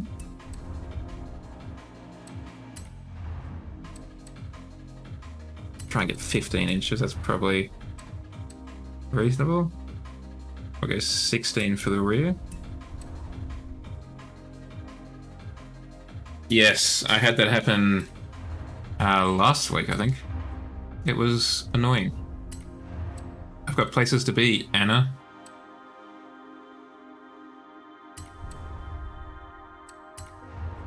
Got all that in place. It'll lighten ourselves a bit. I think we'll put it more towards engine.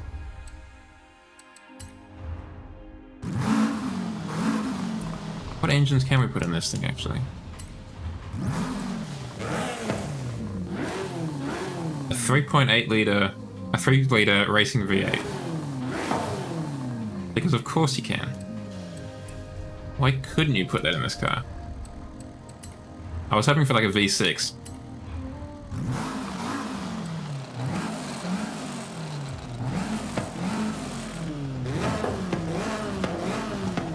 Go for that one.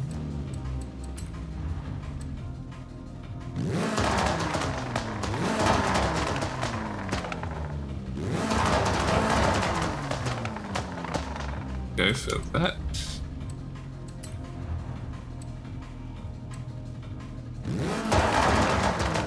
And just unleash the cams a bit.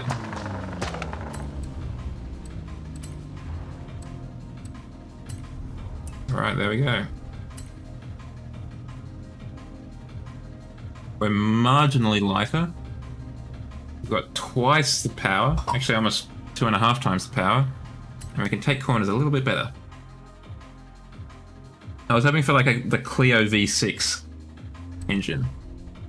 TBH.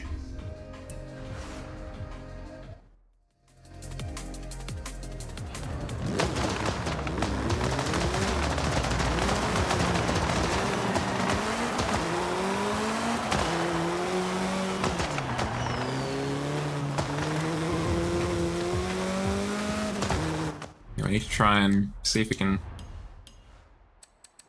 Oh, well. I guess I need to change all this again. Did I change the suspension? You're right, I hadn't actually paid attention to that. But you're absolutely right. Then again, it would be pretty deafening. Like, it would be very obnoxious. Nope, wrong button. Right button. Yep, diff is there. Anti-roll is where it was. Bring it back to here.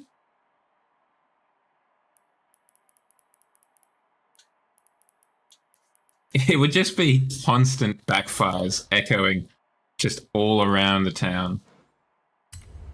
You would not be able to hear yourself think by the end of the race.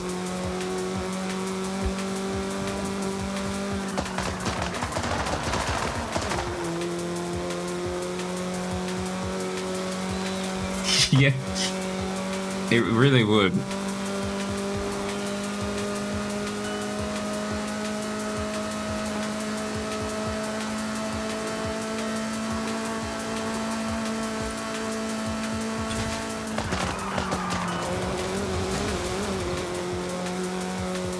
I reckon we take this online and see how terrible this actually is.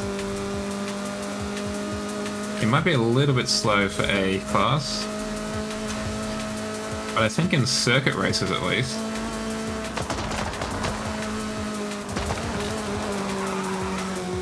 Yeah, I mean, imagine driving through those tunnels with just constant backfiring.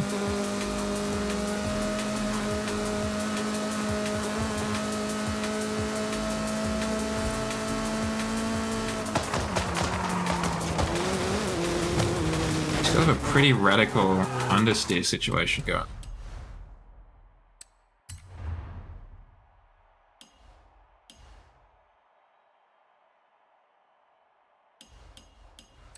Let's turn this down a touch.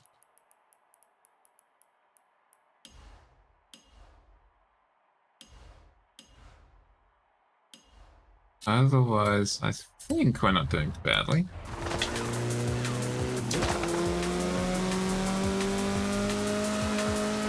That's better. At least it feels better.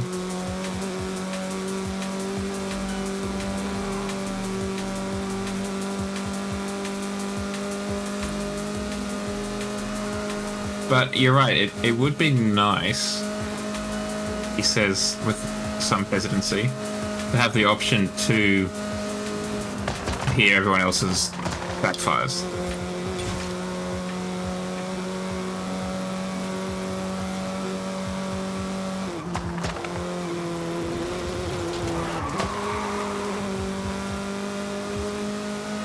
Even if it does turn Guadalajara into, like, a war zone.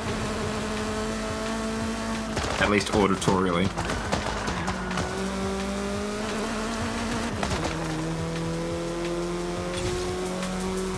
Alright, let's go on the line.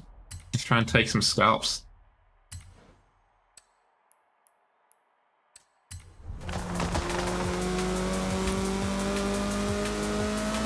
What are your plans for the weekend, Shadow? Doing anything interesting? Gonna be hitting up that VR FurCon Ferality?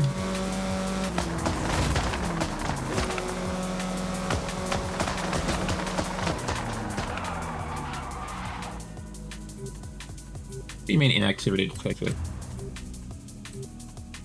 I'll give you an inactivity if you're not careful.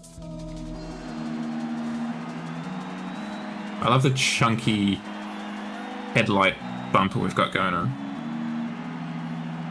Ah, okay. How much are you paying for this A4 again, if you don't mind me asking? And how old is the A4 too?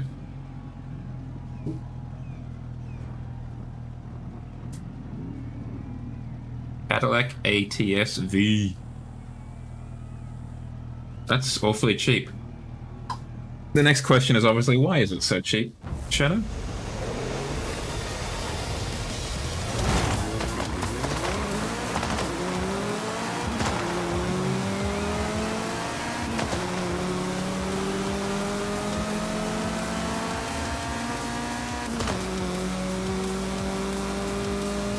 Like, is there anything that's obviously wrong with it in the advertisement?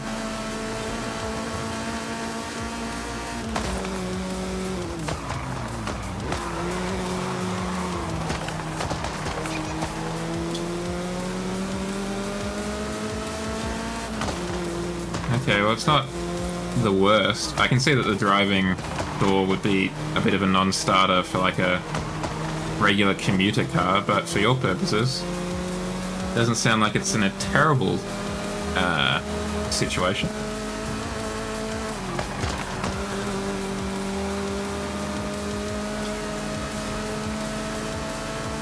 Does it still have registration? Or are you going to be putting it on the back of a trailer to get it back?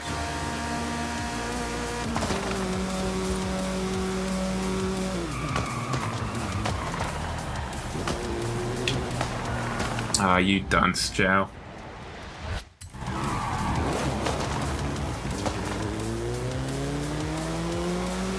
That's pretty good.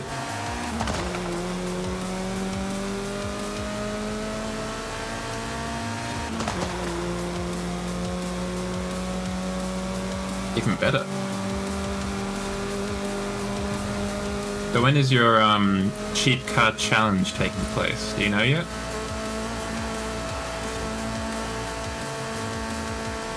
Or are you just doing what I do and just kind of getting it all together and then it'll happen at some point?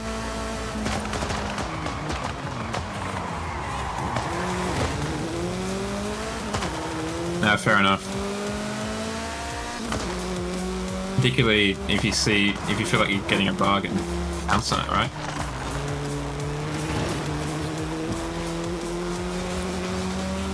It'll also give you some time to have a look at those issues and fix the ones you want to. Like, I imagine the steering leak might want to be fixed.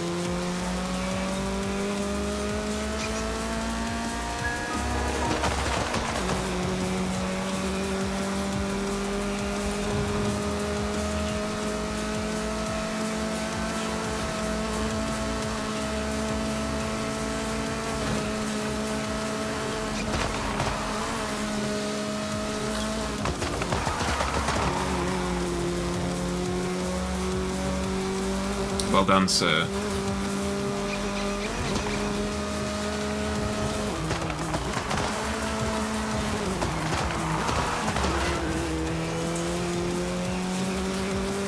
Oh yeah, that too. Get some practicing. Well, at least we finished. I wasn't sure we were going to cross the line. And we came 6th somehow. That's lovely. Well, that's because the others left. Okay, fair enough.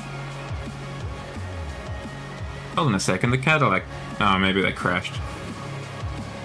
Like the game or something. Because they crossed the line in our game.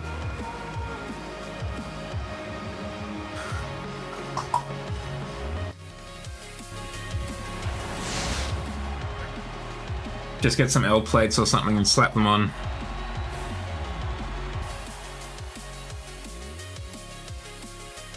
And you can bunny hop to your heart's content.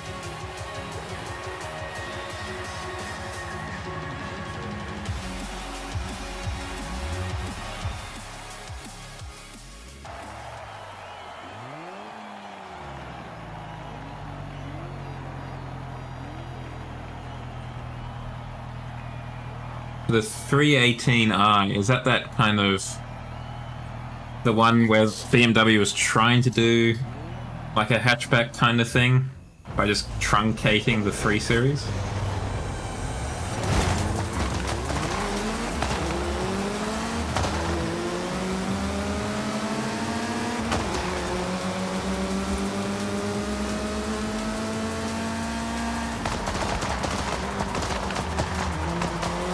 Ah, okay.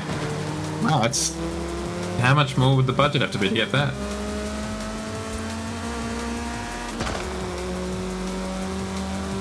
Because that's a huge leap forward. That's like 11 years younger. Gee, what was wrong with that one? I mean, I know it is significantly more money than 370, but... Yeah, right? That's a huge amount of car for the money.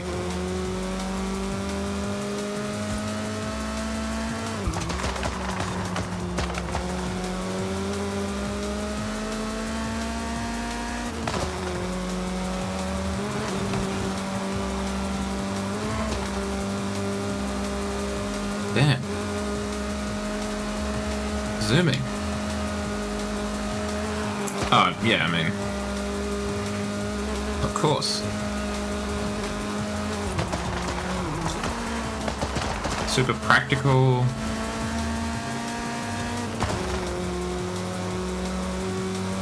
You can sleep in it if you have to, with a modicum of comfort. Thank you, stay healthy, bot.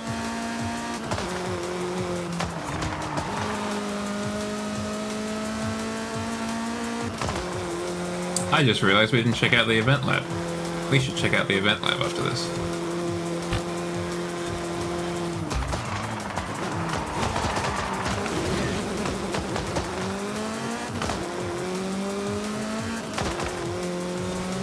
Yeah. One of my somewhat realistic dream cars is a Golf All-Track, which is an estate. And they're not unheard of to be seen on the road. They're not as common as the regular hatchback, obviously.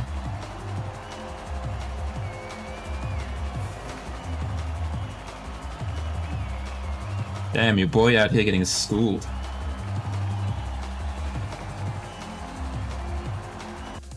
Hopefully we'll make up some points in the circuit race. That's a really cool paint job on that Subaru.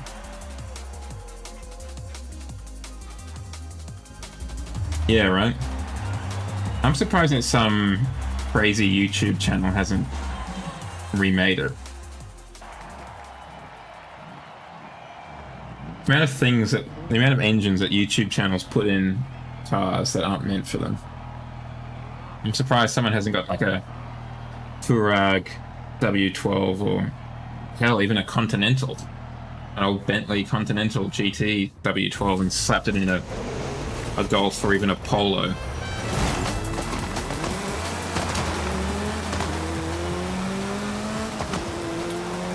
Yeah, there are a lot.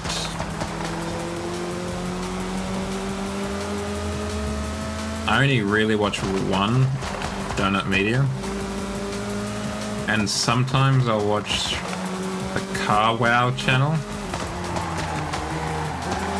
just to kind of keep up to date with cars that I'm interested in, just because they're an English channel, so they get more cars to review than they would over here.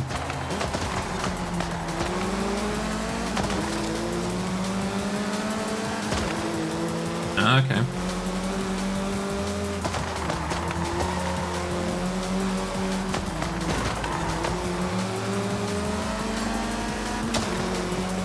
Sorry, Juice Man 777.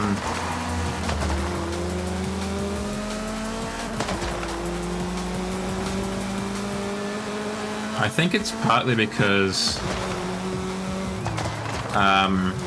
like Top Gear isn't really a thing anymore. It's not the juggernaut it used to be. So I feel like everyone's trying to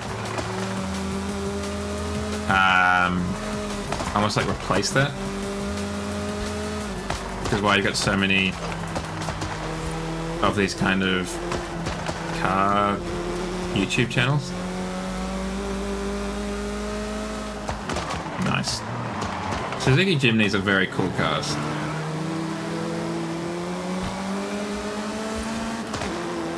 Apparently they're hell to drive on the highway, but they're quite popular here. And I like them because they're not the standard boat-sized SUVs.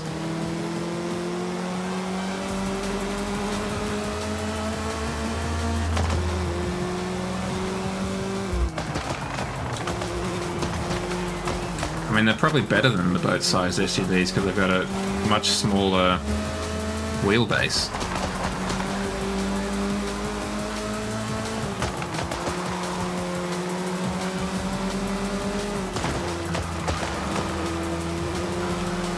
French on French. Hot France on France action.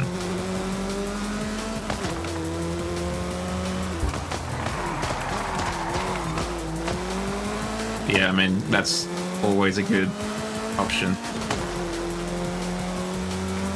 Thank you, Sergeant.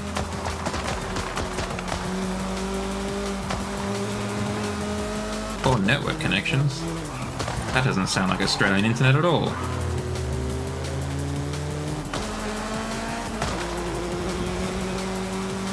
I don't dislike the modern Defender, but it is a very large car.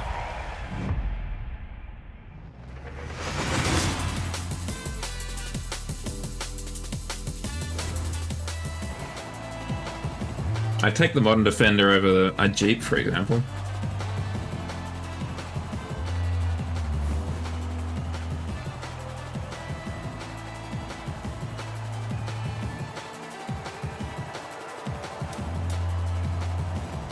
I think I have, just because one of my school friends, they drove a Land Rover Discovery 2. And I may have been in a Defender, or like a Series 3, because my grandparents had a farm, and they had one of those as like a runabout on the farm. But I can't remember it if I was. The one thing I really don't like about the new Defender is the fact that it doesn't have bench seats in the back as an option. I'm very disappointed by that. In 200 meters, turn right.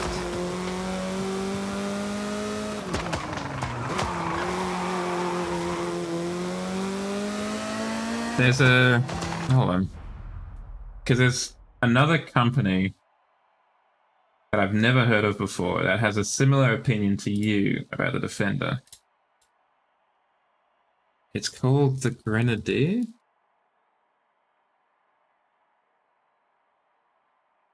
The Ineos Grenadier.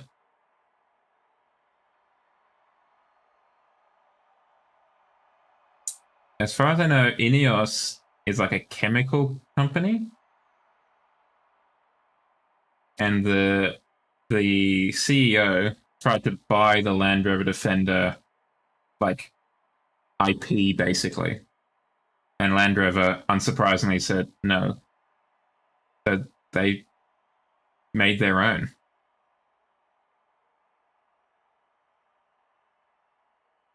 Is there a photo of the inside? Yeah, sure, let's build our own Grenadier. Why not, chat? I mean, you've got a lot of different options, but I think we'll go with the station wagon.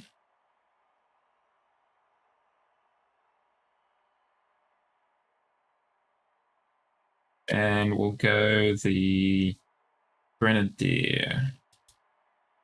Let's just keep it basic, right?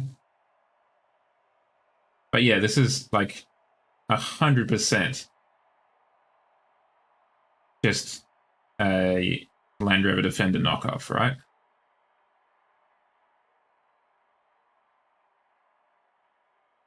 I don't think anyone could look at this and go, oh, this is a wholly original design.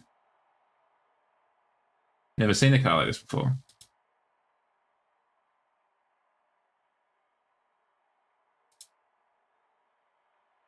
Okay. Yes, so it runs off of BMW engines, which means it's got this... It's weird because it means it has the BMW shifter inside it, next to your differential lock stick, which is just not what I expect in this Land Rover Defender, right? Scottish white, magic mushroom. It's a bit weird. That's British racing green, and you know it.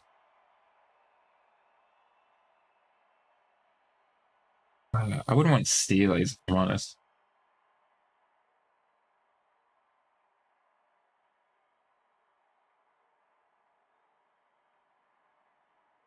Bridgestone all-terrains.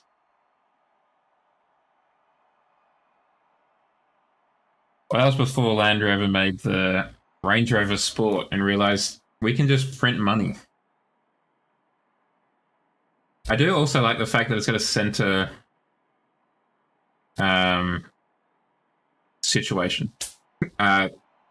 Instrument cluster. I don't think that's a bad thing. I do like that it's also got the warning lights here as well, though.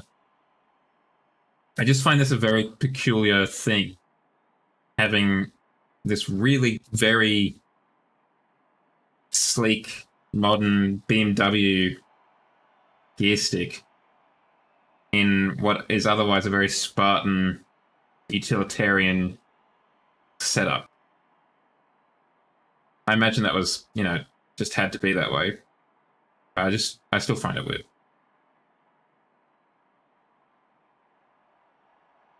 Gotta have a lockable storage. Get the compass on.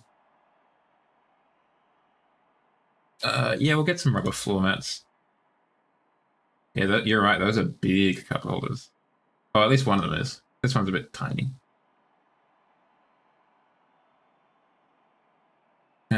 Utility. Hell yeah, let's get some utility up in here. The rough pack. Lockable front and rear diff. Sure. Can I get the smooth pack at the same time? I can. It can be rough and smooth.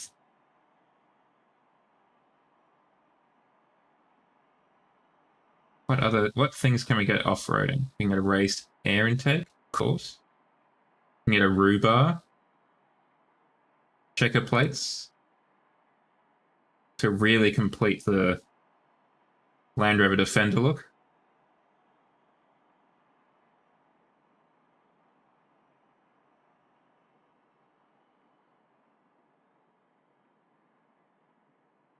I mean, this just looks like a Defender now. Like, not that it didn't before. This isn't a huge development. Yeah, we'll get a shovel. I'm almost certain I could get one for less than $60 at the hardware store, but if it's good enough for Ineos, it's good enough for me. High load auxiliary battery and sure thing, buddy. That's the one thing I really like about the new Defender, is the fact that they have a plug-in hybrid. So I can use the battery to run stuff if I'm out camping or whatever in the car. And I think that's a really neat thing for a hybrid to have. Get the tailgate table.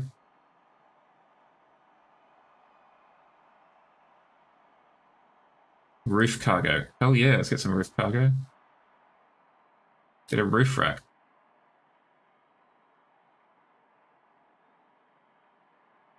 Damn, this is looking so like a Defender. Safety, security, and convenience. We got it already with the convenience pack. All for the princely sum of $112,000. Or more than I earn a month per month.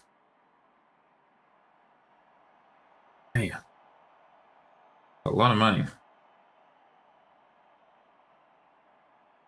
Anyway, that's enough of making the Land Rover with Defender knockoffs. Let's have a look at the event lab.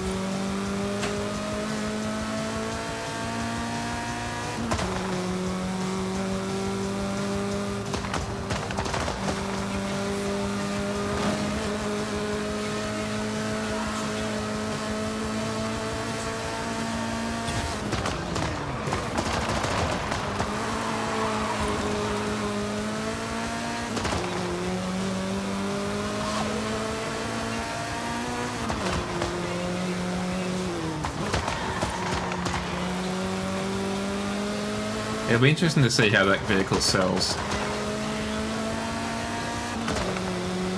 What SUV does your mum own, Shadow?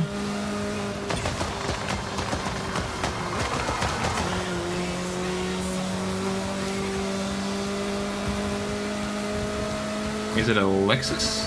An overfinished Range Rover. Alright. Back to the web browser.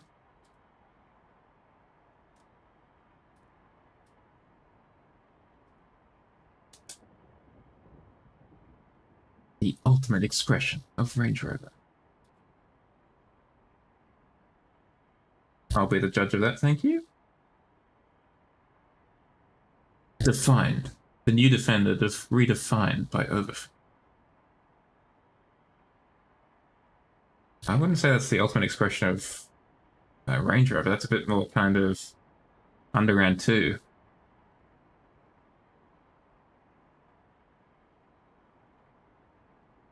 This looks like the kind of thing that if I have to ask, I can't afford it.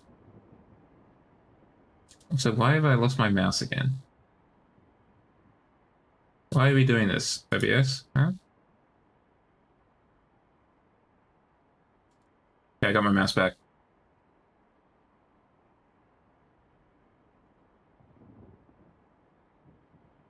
Models.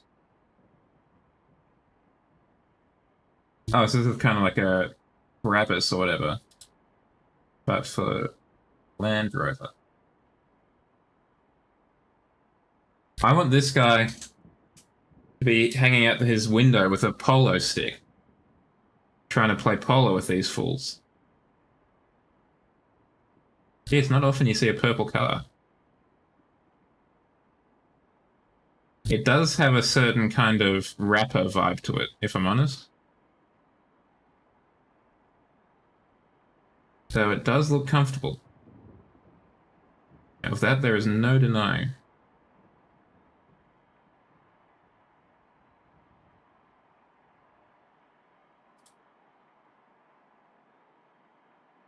Okay. We will make it to this event lab eventually, chat. I mean, it looks super plush. Yeah, I'm not entirely shocked by that, if I'm honest.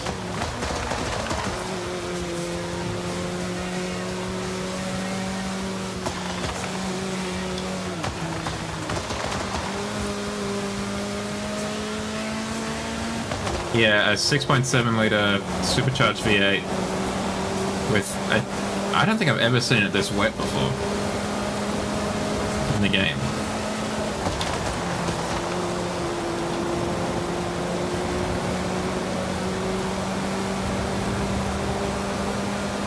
Yeah, I mean, it's probably got a lot of additional weight from the kind of upgrades that Overfinch have done. Not to mention it's not exactly light to begin with.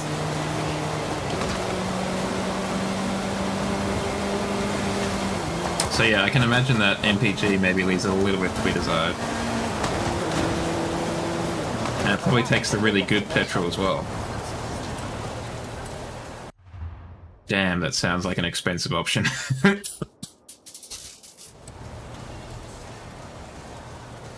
Well, we should probably pop in a Bentayga, given what we've been talking about.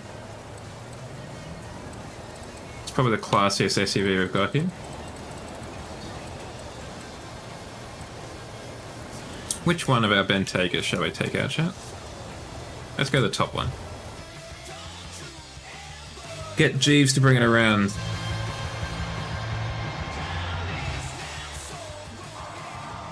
Yeah, exactly.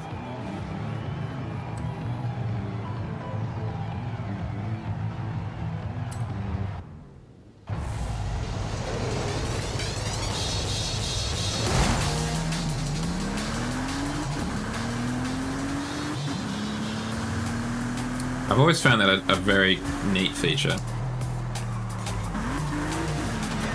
And I feel like more luxury cars should have. Particularly English luxury cars. Like, I feel like that should be a standard feature in Jaguars. Oh. Oh. Luckily we've got relatively grippy tyres.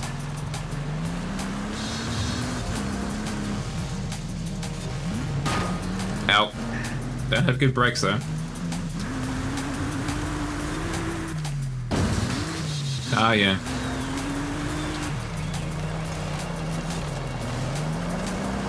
I don't have a full-size umbrella currently, unfortunately. I used to have one. I particularly like the ones with a hook on the end. Thank you, Sergeant. Thank you for the shout-out. Because I can hang the hook, or at least I could with the old one, off of the straps on my backpack. So I just kind of hang down by my side, instead of having to hold on to it like a straight-ended umbrella.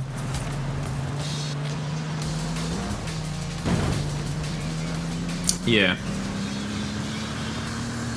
I'm not in... Luckily I don't work in the cities. Oh, let's try and angle that slightly differently. There's not a huge amount of people on my pedestrian commute. But yeah, that's definitely a consideration.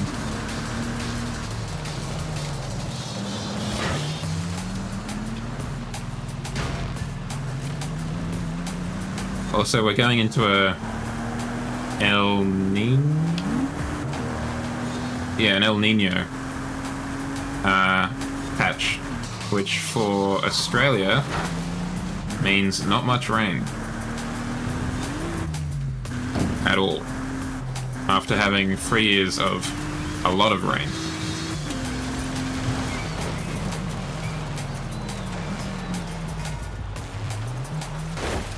Well, didn't quite nail that.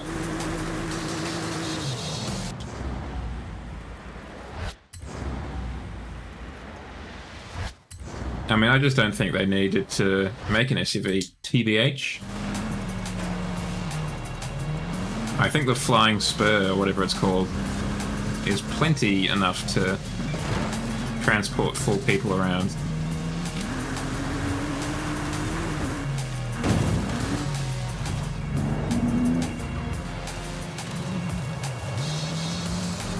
There's someone around where I live that owns one of these bad boys.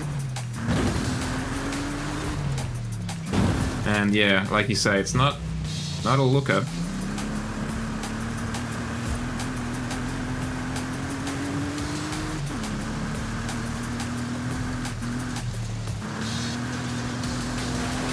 I do feel that a lot of these cars are just like, I don't know, useless, unnecessary.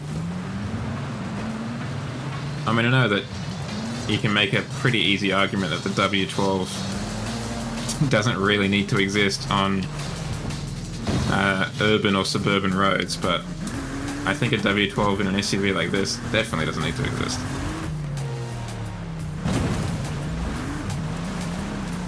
That big V12, wasn't that a diesel, though?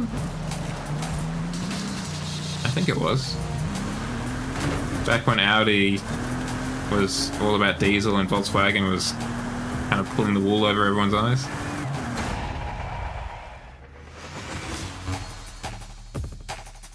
At one point, again, I was on car sales, and this time instead of putting in any search terms, I just left it empty, had the location on Greater Sydney, and just sorted by, I think it was kilowatts. Excuse me. And I put in like a cost limit of maybe $40,000 or so. And one of the first items to turn up was a V10 turbo diesel Touareg from like 05. No, probably 08 or something like that. I was like, wow, I didn't even know they sold those here.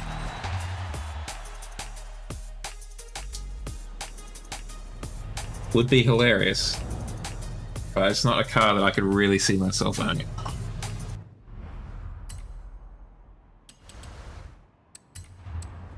What other cars have we unlocked recently? Oh yeah, we've got the F-150, of course.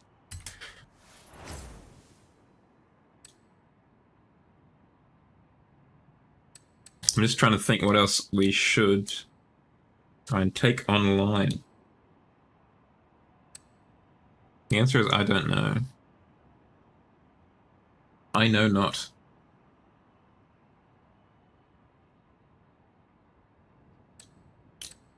Yeah, they still don't have as many as Mazda, but there are so many different options. It's a bit ludicrous. Look at the... Do you want to have a look at the one wheel, maybe?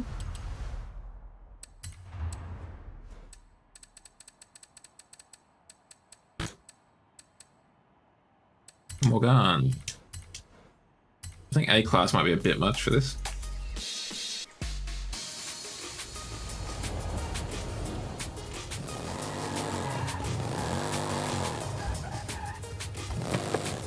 Hold on. Or is it... I was doing it the real way of putting the brake and the accelerator pedal down at once, not the handbrake.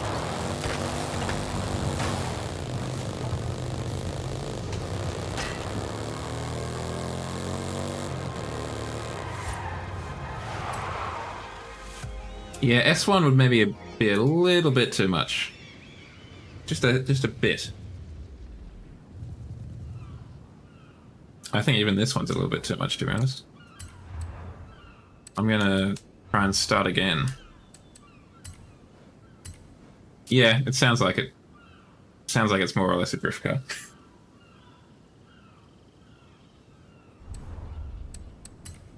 Okay, we're down in D-Class. We need a spoiler? Probably front and back if we're honest with ourselves. I'm just really disappointed they don't let you go wild with the tyre width at the back. I'd much rather be able to put like a regular car tyre on the back.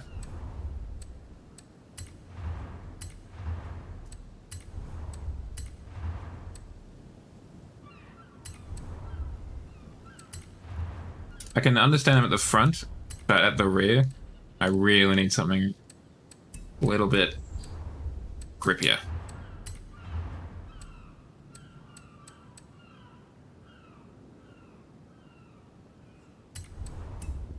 Is C-Class online? Can I race online in C-Class?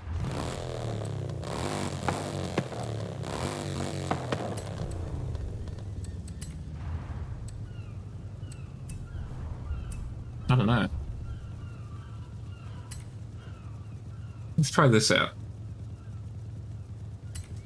Yeah, right? Something with a bit more meat to it.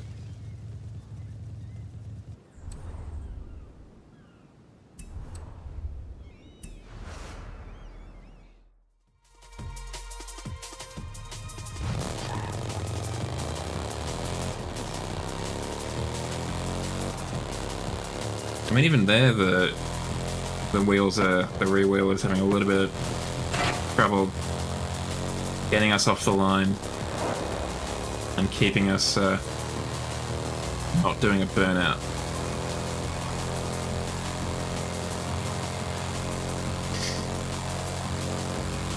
Or hell, the other thing you could do quite easily is just get two of the front wheels and make it a dually at the back. Just have them two wheels in the center.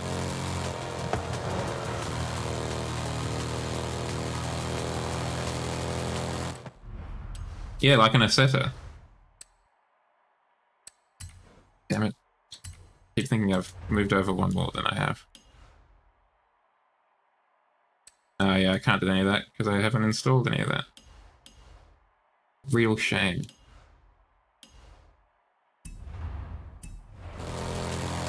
Okay, well, looks like we're not going to be taking this one online, because I do not want to make it any faster than it is. What other car do we want to take online then?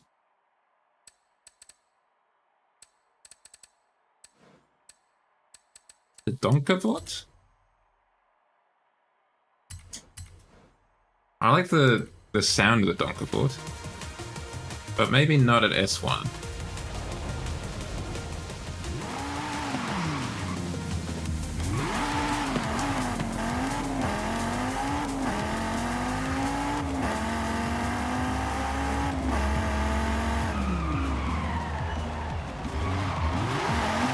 Oh. Let's take this one to the garage and see what it do. Sorry about the ads, chat.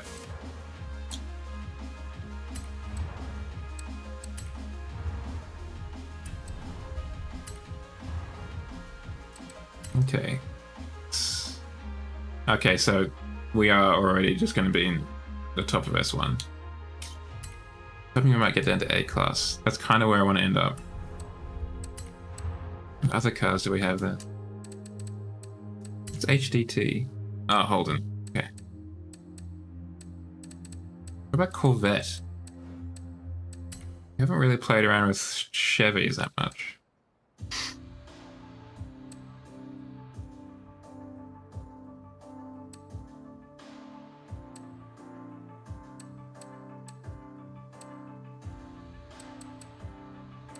.202 Corvette.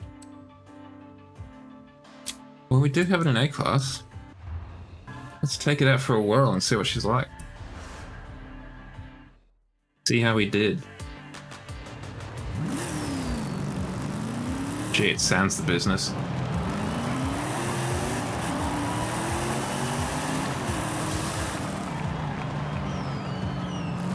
I'm impressed it's still got pop-up headlights being from 2002.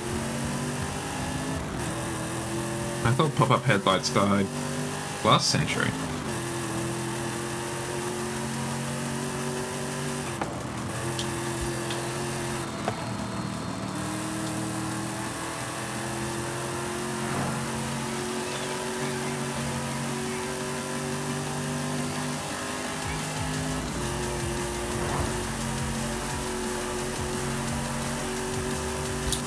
Well, it's certainly got the zoomies.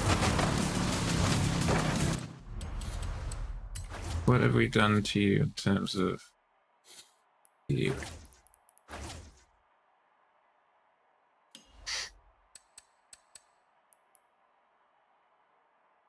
Oh, of course. Of course. I will be... Oh, let's slam this bad boy to the ground. I will be trying to only supercharge things.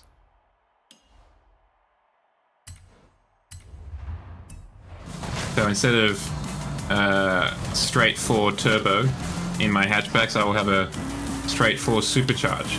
I will be the Mercedes-Benz of the early 2000s of automation. Everything will be supercharged.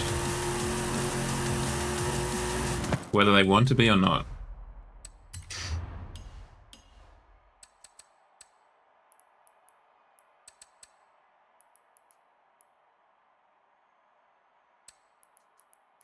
What is the PowerFox engine in its proper form, in its final form, if you will?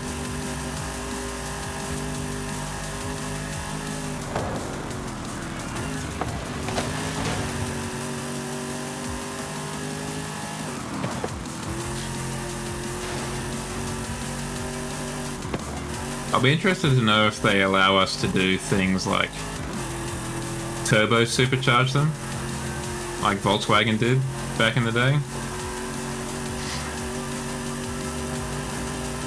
Or if they'll allow us to implement things like electric superchargers.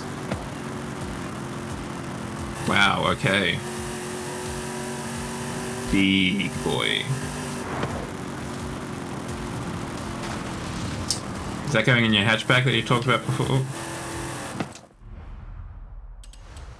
Alright, let's try her out on that. Actually, we've got our wheel spins to do first. Almost got an AMG one.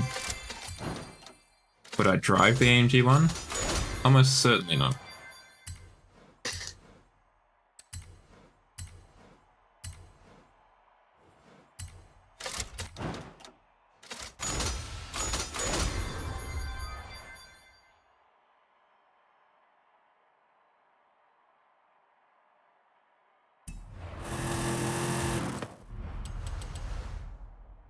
Nice. I don't know why, but when I was in school or whatever, the car company name that I had for my selection of models was Salamander, and I have no idea why that was the case. I've never particularly found an affinity with salamanders. I was just like, salamander, that's what I'm gonna call it. It wasn't like in my mind the cars were particularly good at handling or anything.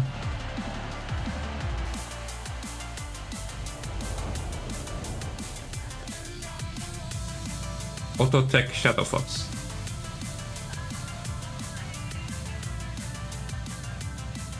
It worked out quite well actually, because what was that? That would be, yeah, when I was in year 7,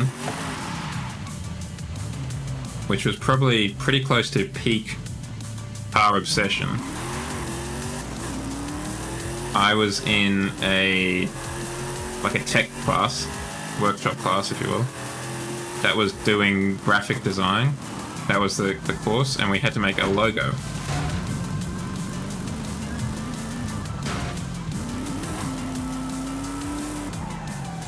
I wonder if I don't think I do.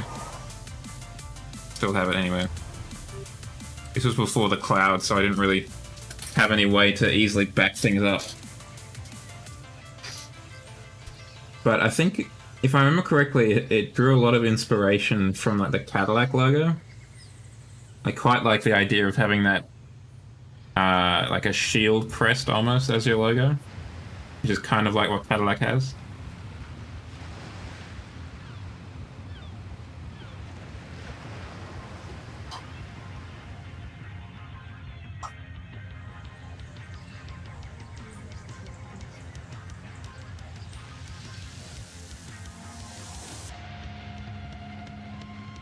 I'll have to try and find an image of it and scan it in to show you.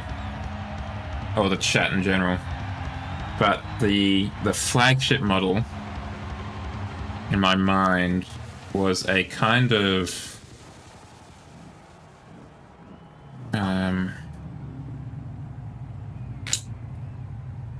it was based off of in my mind, off of like a Gallardo, because that was kind of the car that I liked the most at the time.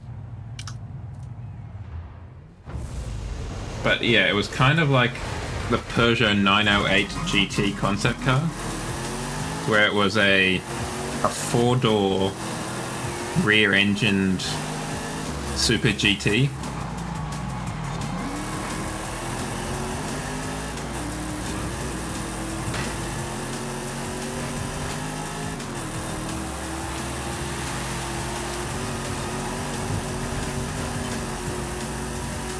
But I wanted it to be like the Gallardo in the sense that it was like really low.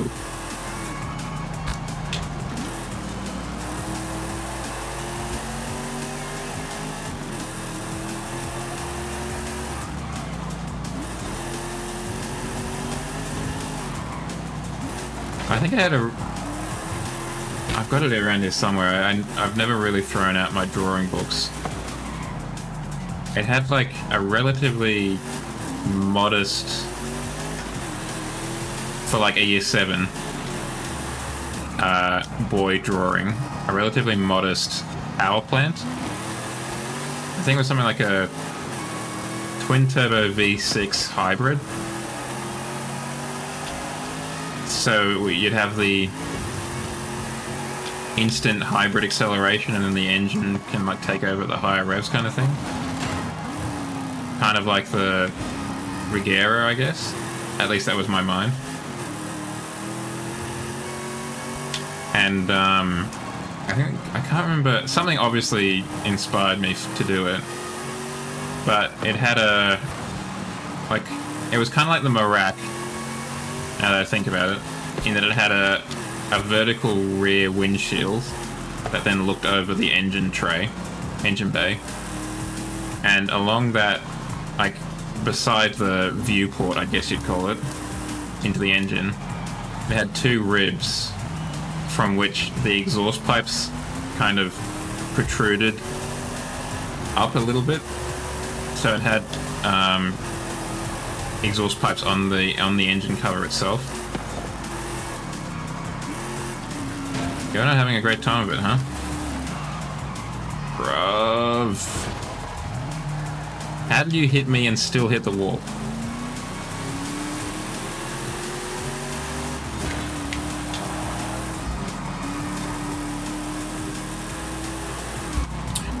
Admittedly, I was at least quite proud of the drawing. The perspective, I had a look at it recently, the perspective does leave a little bit to be desired.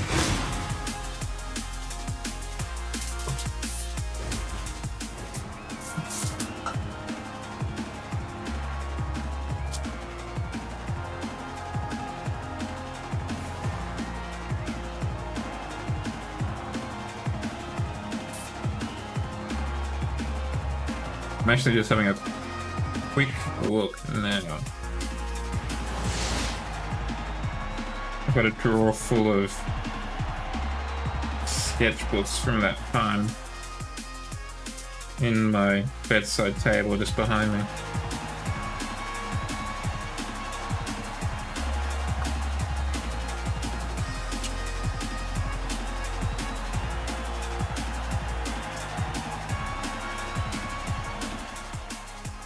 Yeah, there she is.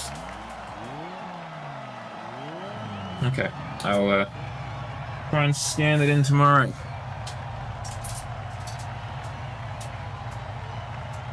I would really love to like be able to dedicate some time to learn how to do like Blender properly, so I could model these things up. Like I obviously at university doing architecture in the 21st century, I learnt CAD programs, but we didn't learn Blender. So the one that I did learn costs like $1,000, and in this economy, I don't have that money.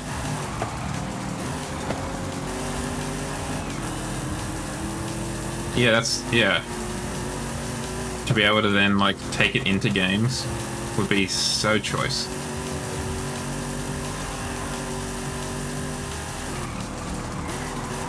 Or even just like the little things of being able to put it into like a VR chat and then walk around it like it was a real thing.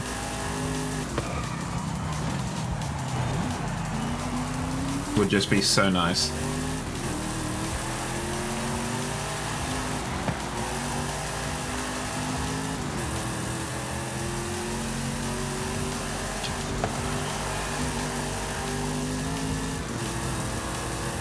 Yeah, speaking of which, Car Mechanic Simulator is coming to Game Pass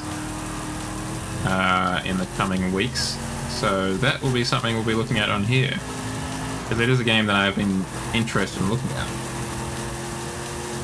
just to kind of gamify, somewhat improving my understanding of mechanics in like the literal sense, not game mechanics, mechanical mechanics. So that's something to look forward to. I wouldn't start putting in the calendar just yet though, chat. Ooh, that was bloody close.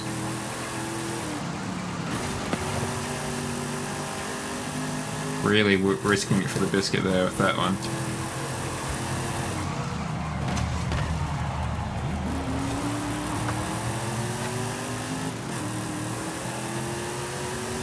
I have seen some funny things with tweaking of the config files.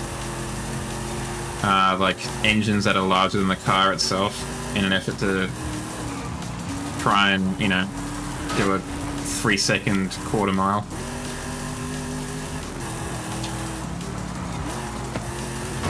Ooh, that was very lucky we didn't hit that shed thing.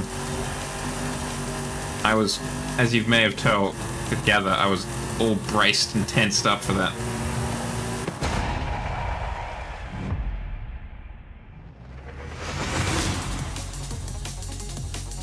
But thinking about that, I could see a game that could really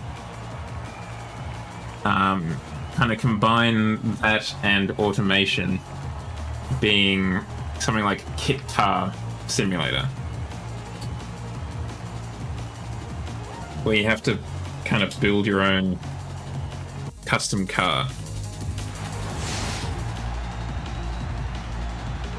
I mean, maybe it's the kind of thing where you start off doing it all yourself, but then it turns it a little bit into a tycoon game where you earn more money so you can hire employees to automate certain processes. You know, you start out making cars in your garage or in your shed out back, and you end up renting out space and stuff like that. Be a lot to go into it, though. I mean, those two, particularly my summer car, I think, but either of those are definitely on the old to play at some point list.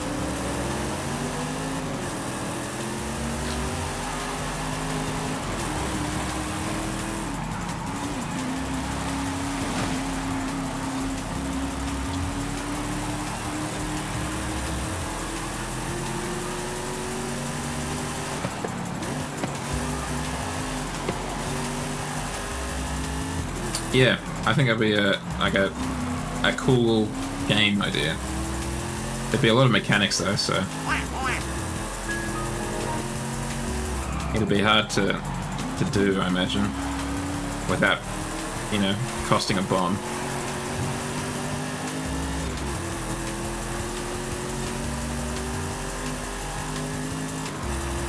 But I feel like you could conceivably like sell it in parts.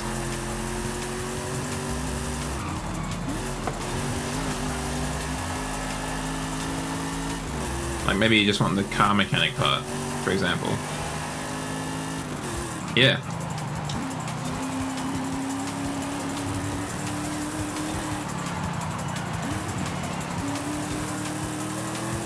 Or the other thing is you could simply, I say simply,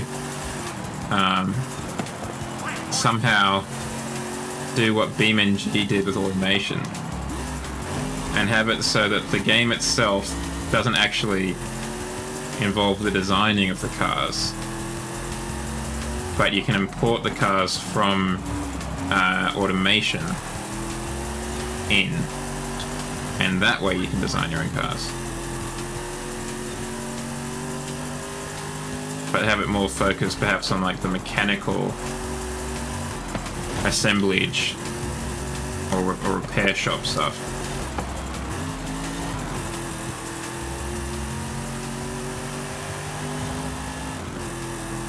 Yeah, that would be so choice.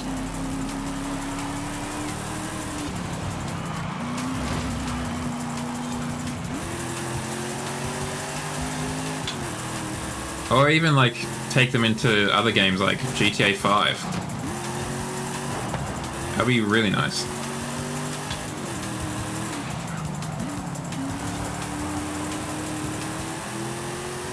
Yeah, making sure you have spare parts. Things like, does your warranty compete with what is on offer on the market?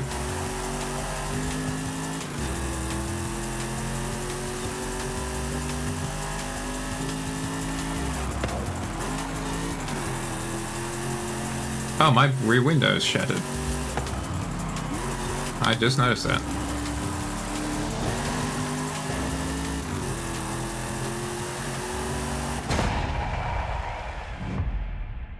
Which may be stuff that they do in the automation campaign, but I don't know if anyone's actually ever played it, so I don't think anyone can say.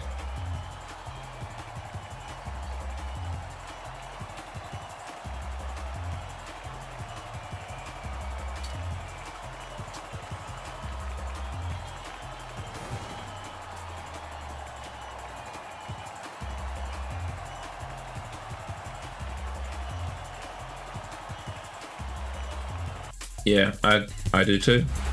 I think that's, I mean, if we're honest with ourselves, that's the primary reason someone buys that game. I bought both of them at the same time.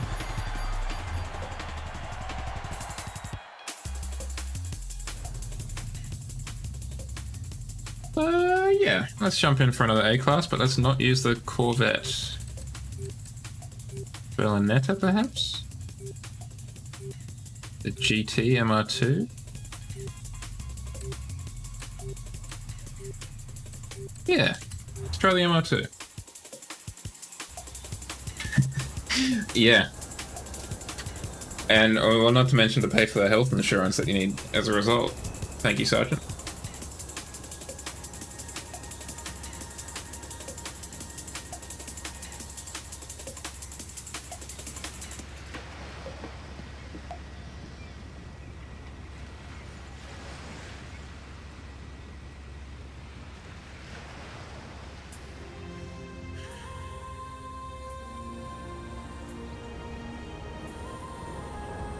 It's Learjet or like classic Ferrari money.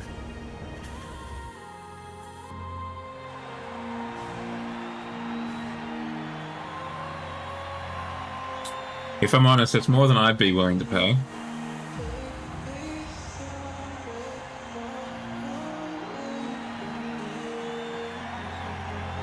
I mean, outside of physical and financial limitations that would affect my ability to purchase it in the first place. 2 Lotus Elises.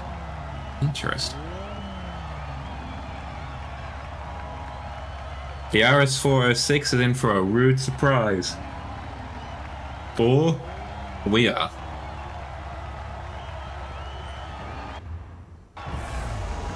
Yeah, I normally, unless I am going just ham, will only take the quality slider up to about 7.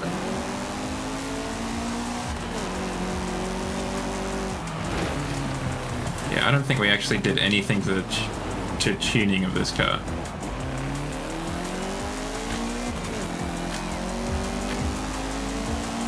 Yeah, for the more basic models, I'll normally leave it as is.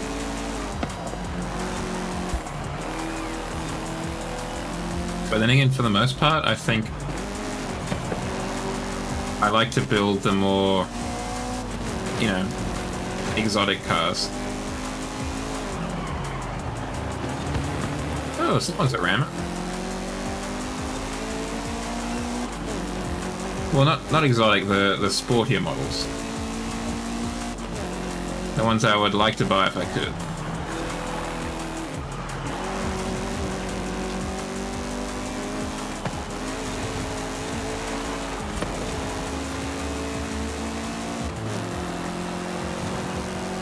No, I'm never really that bothered, to be honest. I mean, I'm always impressed at what people can do with all that kind of stuff, but I'll normally just try and get like a headlight, and if it looks kind of right, that'll do. Because I've never used it to like try and recreate something from outside of the game, so I'll normally just kind of change things to make the headlight work.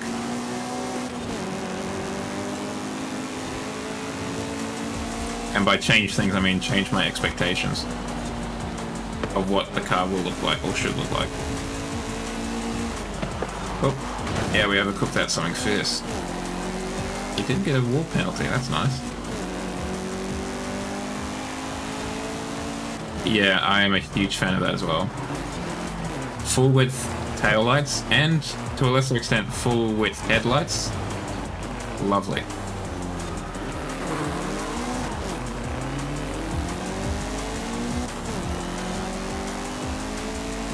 The Hyundai, at least it's called down here, Staria van and or people mover, has full width LED headlights. So nice.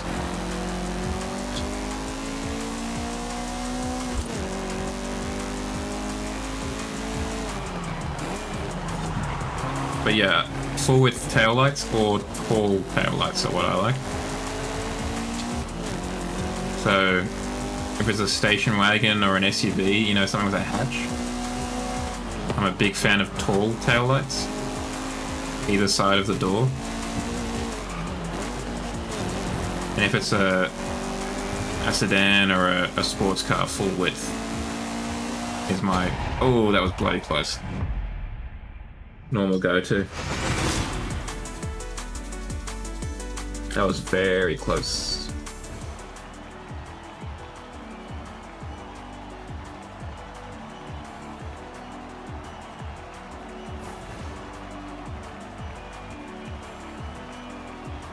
Oh, well, there's the Corvette 02. I was doing it at a disservice.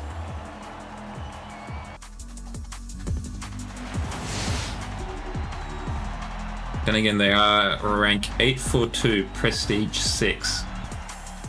So that's probably not the first time they've driven that car around that circuit. I think they may have a little bit of experience.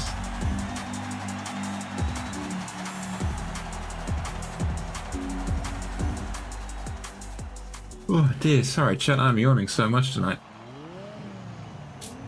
I didn't think the week was as draining as it was, but apparently it was.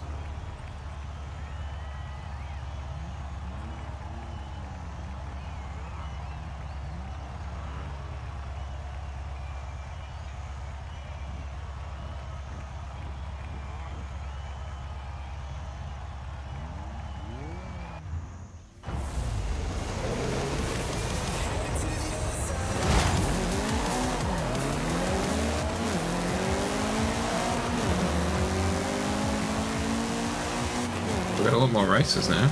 I didn't pay attention before, but the numbers have really increased.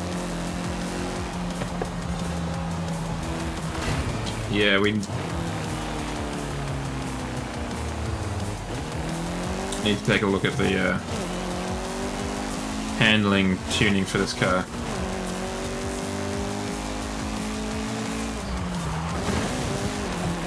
Actually, I'm going to do something unprecedented and quit, because it's a bit urgent.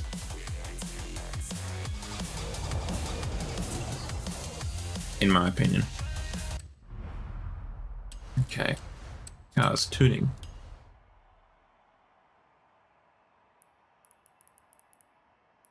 I mean, the gearing's fine enough.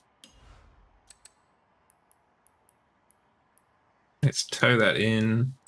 Let's straighten these bad boys out.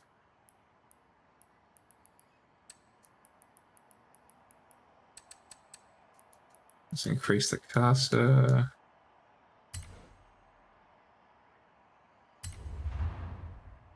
Let's have a squizzy.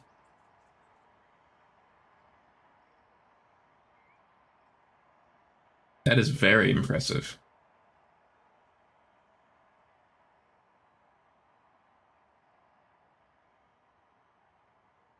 Like, those taillights look legit.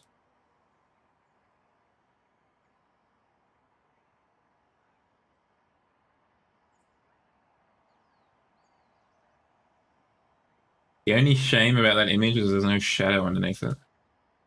Otherwise it looks great.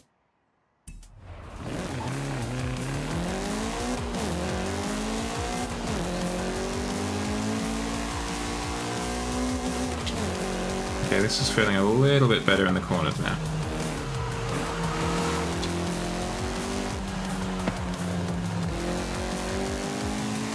Might soften up the rear anti-rolls just a skosh.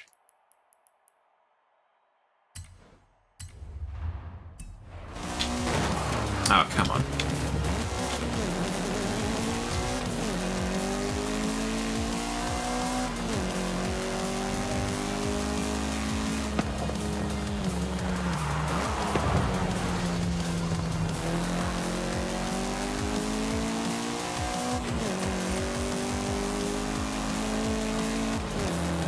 How did you get a flat plane V8? Can't you only get 60 and 80 degree? Oh, 90 degree? Or is that just is 90 degree flat plane?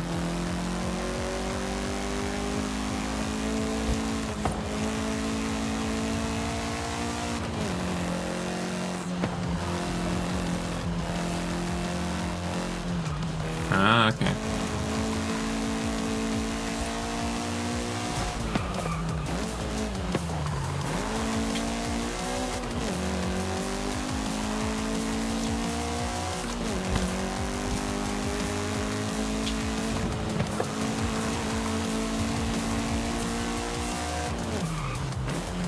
Yeah, I thought it was.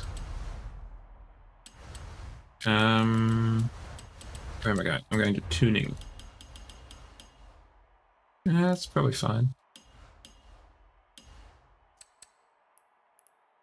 We'll lower this down as much as we can. I think that's all fine. I don't really think we can do much with this.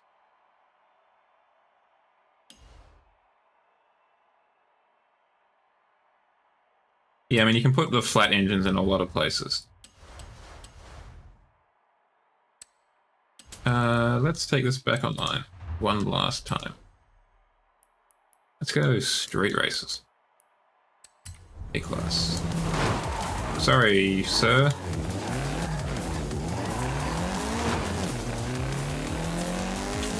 But my engine wasn't damaged because it's at the back.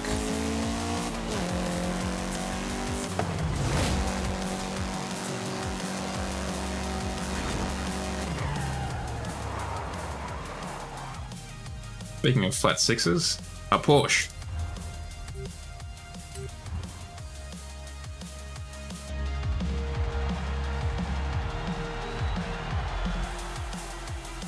Yeah, that's why I'm looking forward to the superchargers. Because then there's like double the number of engines, basically. Well, half as many again.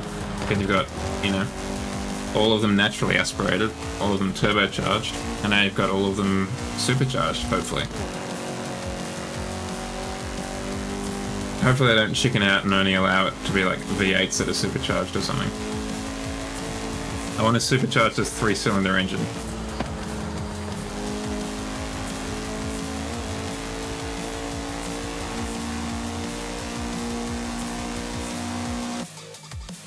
Guess we're off to the race. Yeah. I should probably buy the V16 DLC.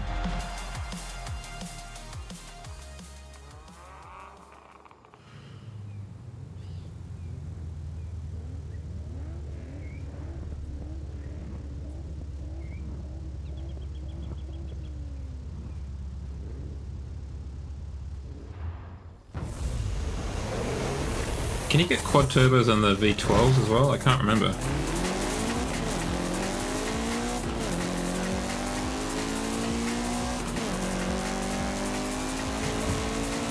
That is a shame.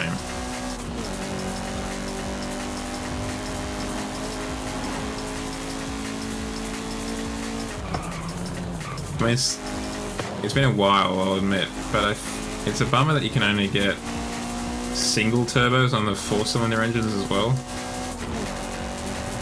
It may have changed, I can't remember. Because there's a huge market in twin turbo 4-cylinder diesel engines.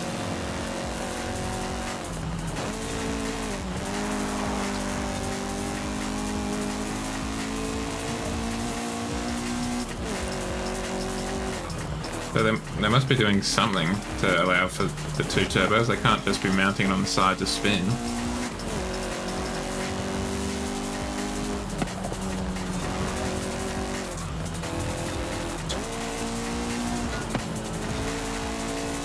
No, I don't know though. You know more about the mechanical elements of cars than I do, so if you don't know, I sure as hell don't know, which means this stream is up the creek without a paddle when it comes to figuring out why there's twin turbo 4-cylinders that work.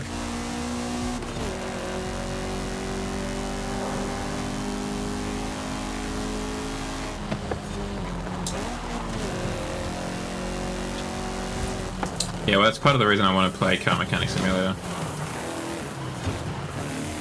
Try and gain some of that rudimentary knowledge.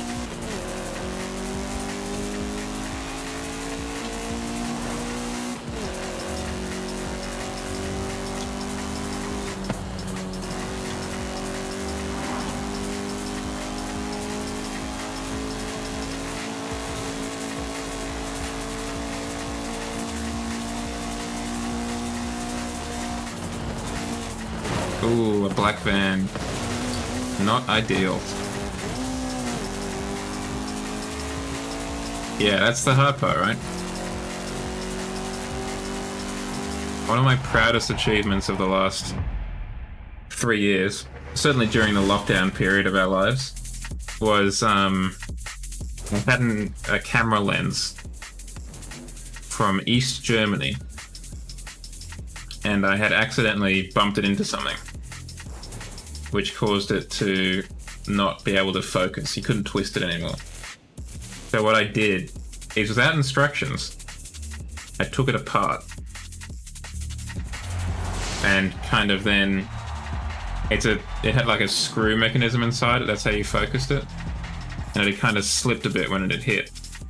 So put that back in place and put it all back together, and it worked perfectly. I was very proud of myself.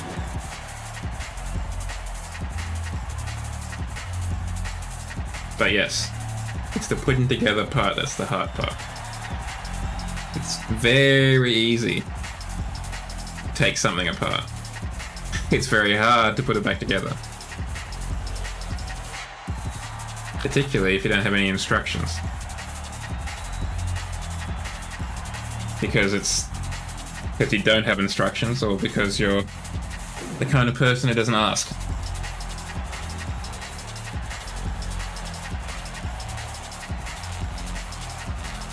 Yep, that sure is my MR2 there, game.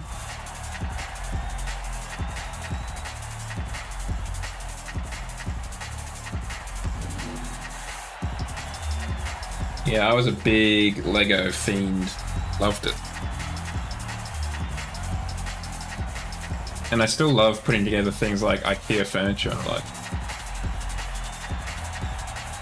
you know, it's very common to whinge or complain about having to put together a set of shelves or a chair or whatever, but I quite enjoy it. I look forward to it. It's a simple little puzzle, for the most part. Yes. I was too cowardly to put together my computer myself.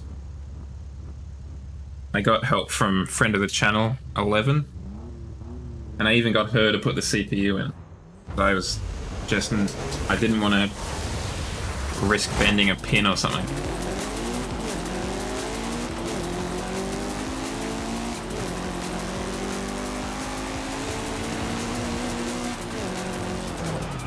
Is it at least well-labeled spaghetti? Or is it just kind of like, this lead is red. Everyone knows where the red lead goes.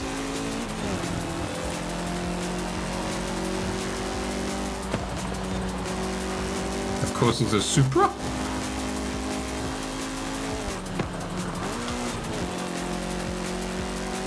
Yeah, awesome. Even better.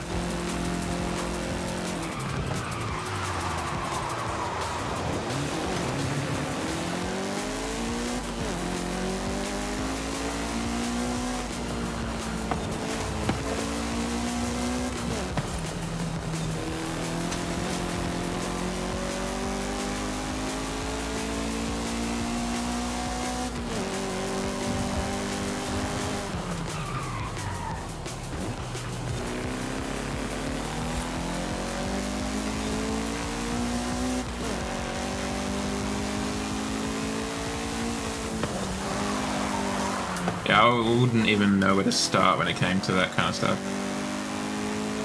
Oh, absolutely it is. You need someone to hold the torch, if nothing else. So you can see what you're doing.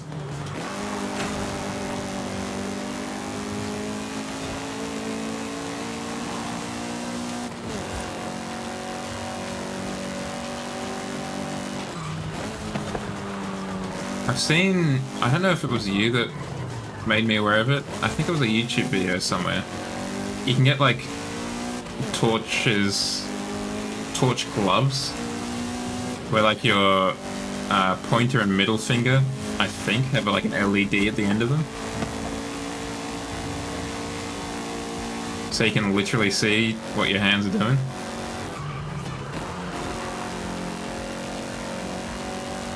think that's an actual product. I don't think I'm getting your hopes up for no reason.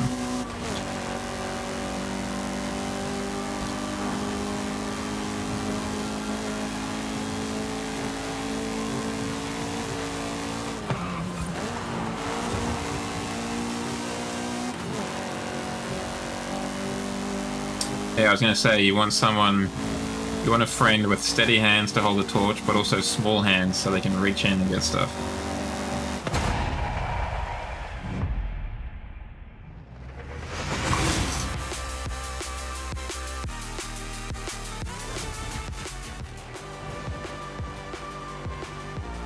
I've heard in that respect that the Subaru Boxer engines are the worst ones to work on, because they just take up the whole engine bay.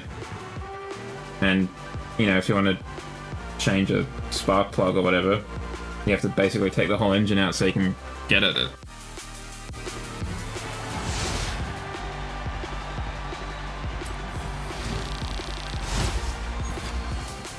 Fun. We'll look at it this way. At least it was dead. Alright, chat. I think I'm going to call it there. I know it's a little bit sudden, but yeah, the week is definitely catching up to me all of a sudden.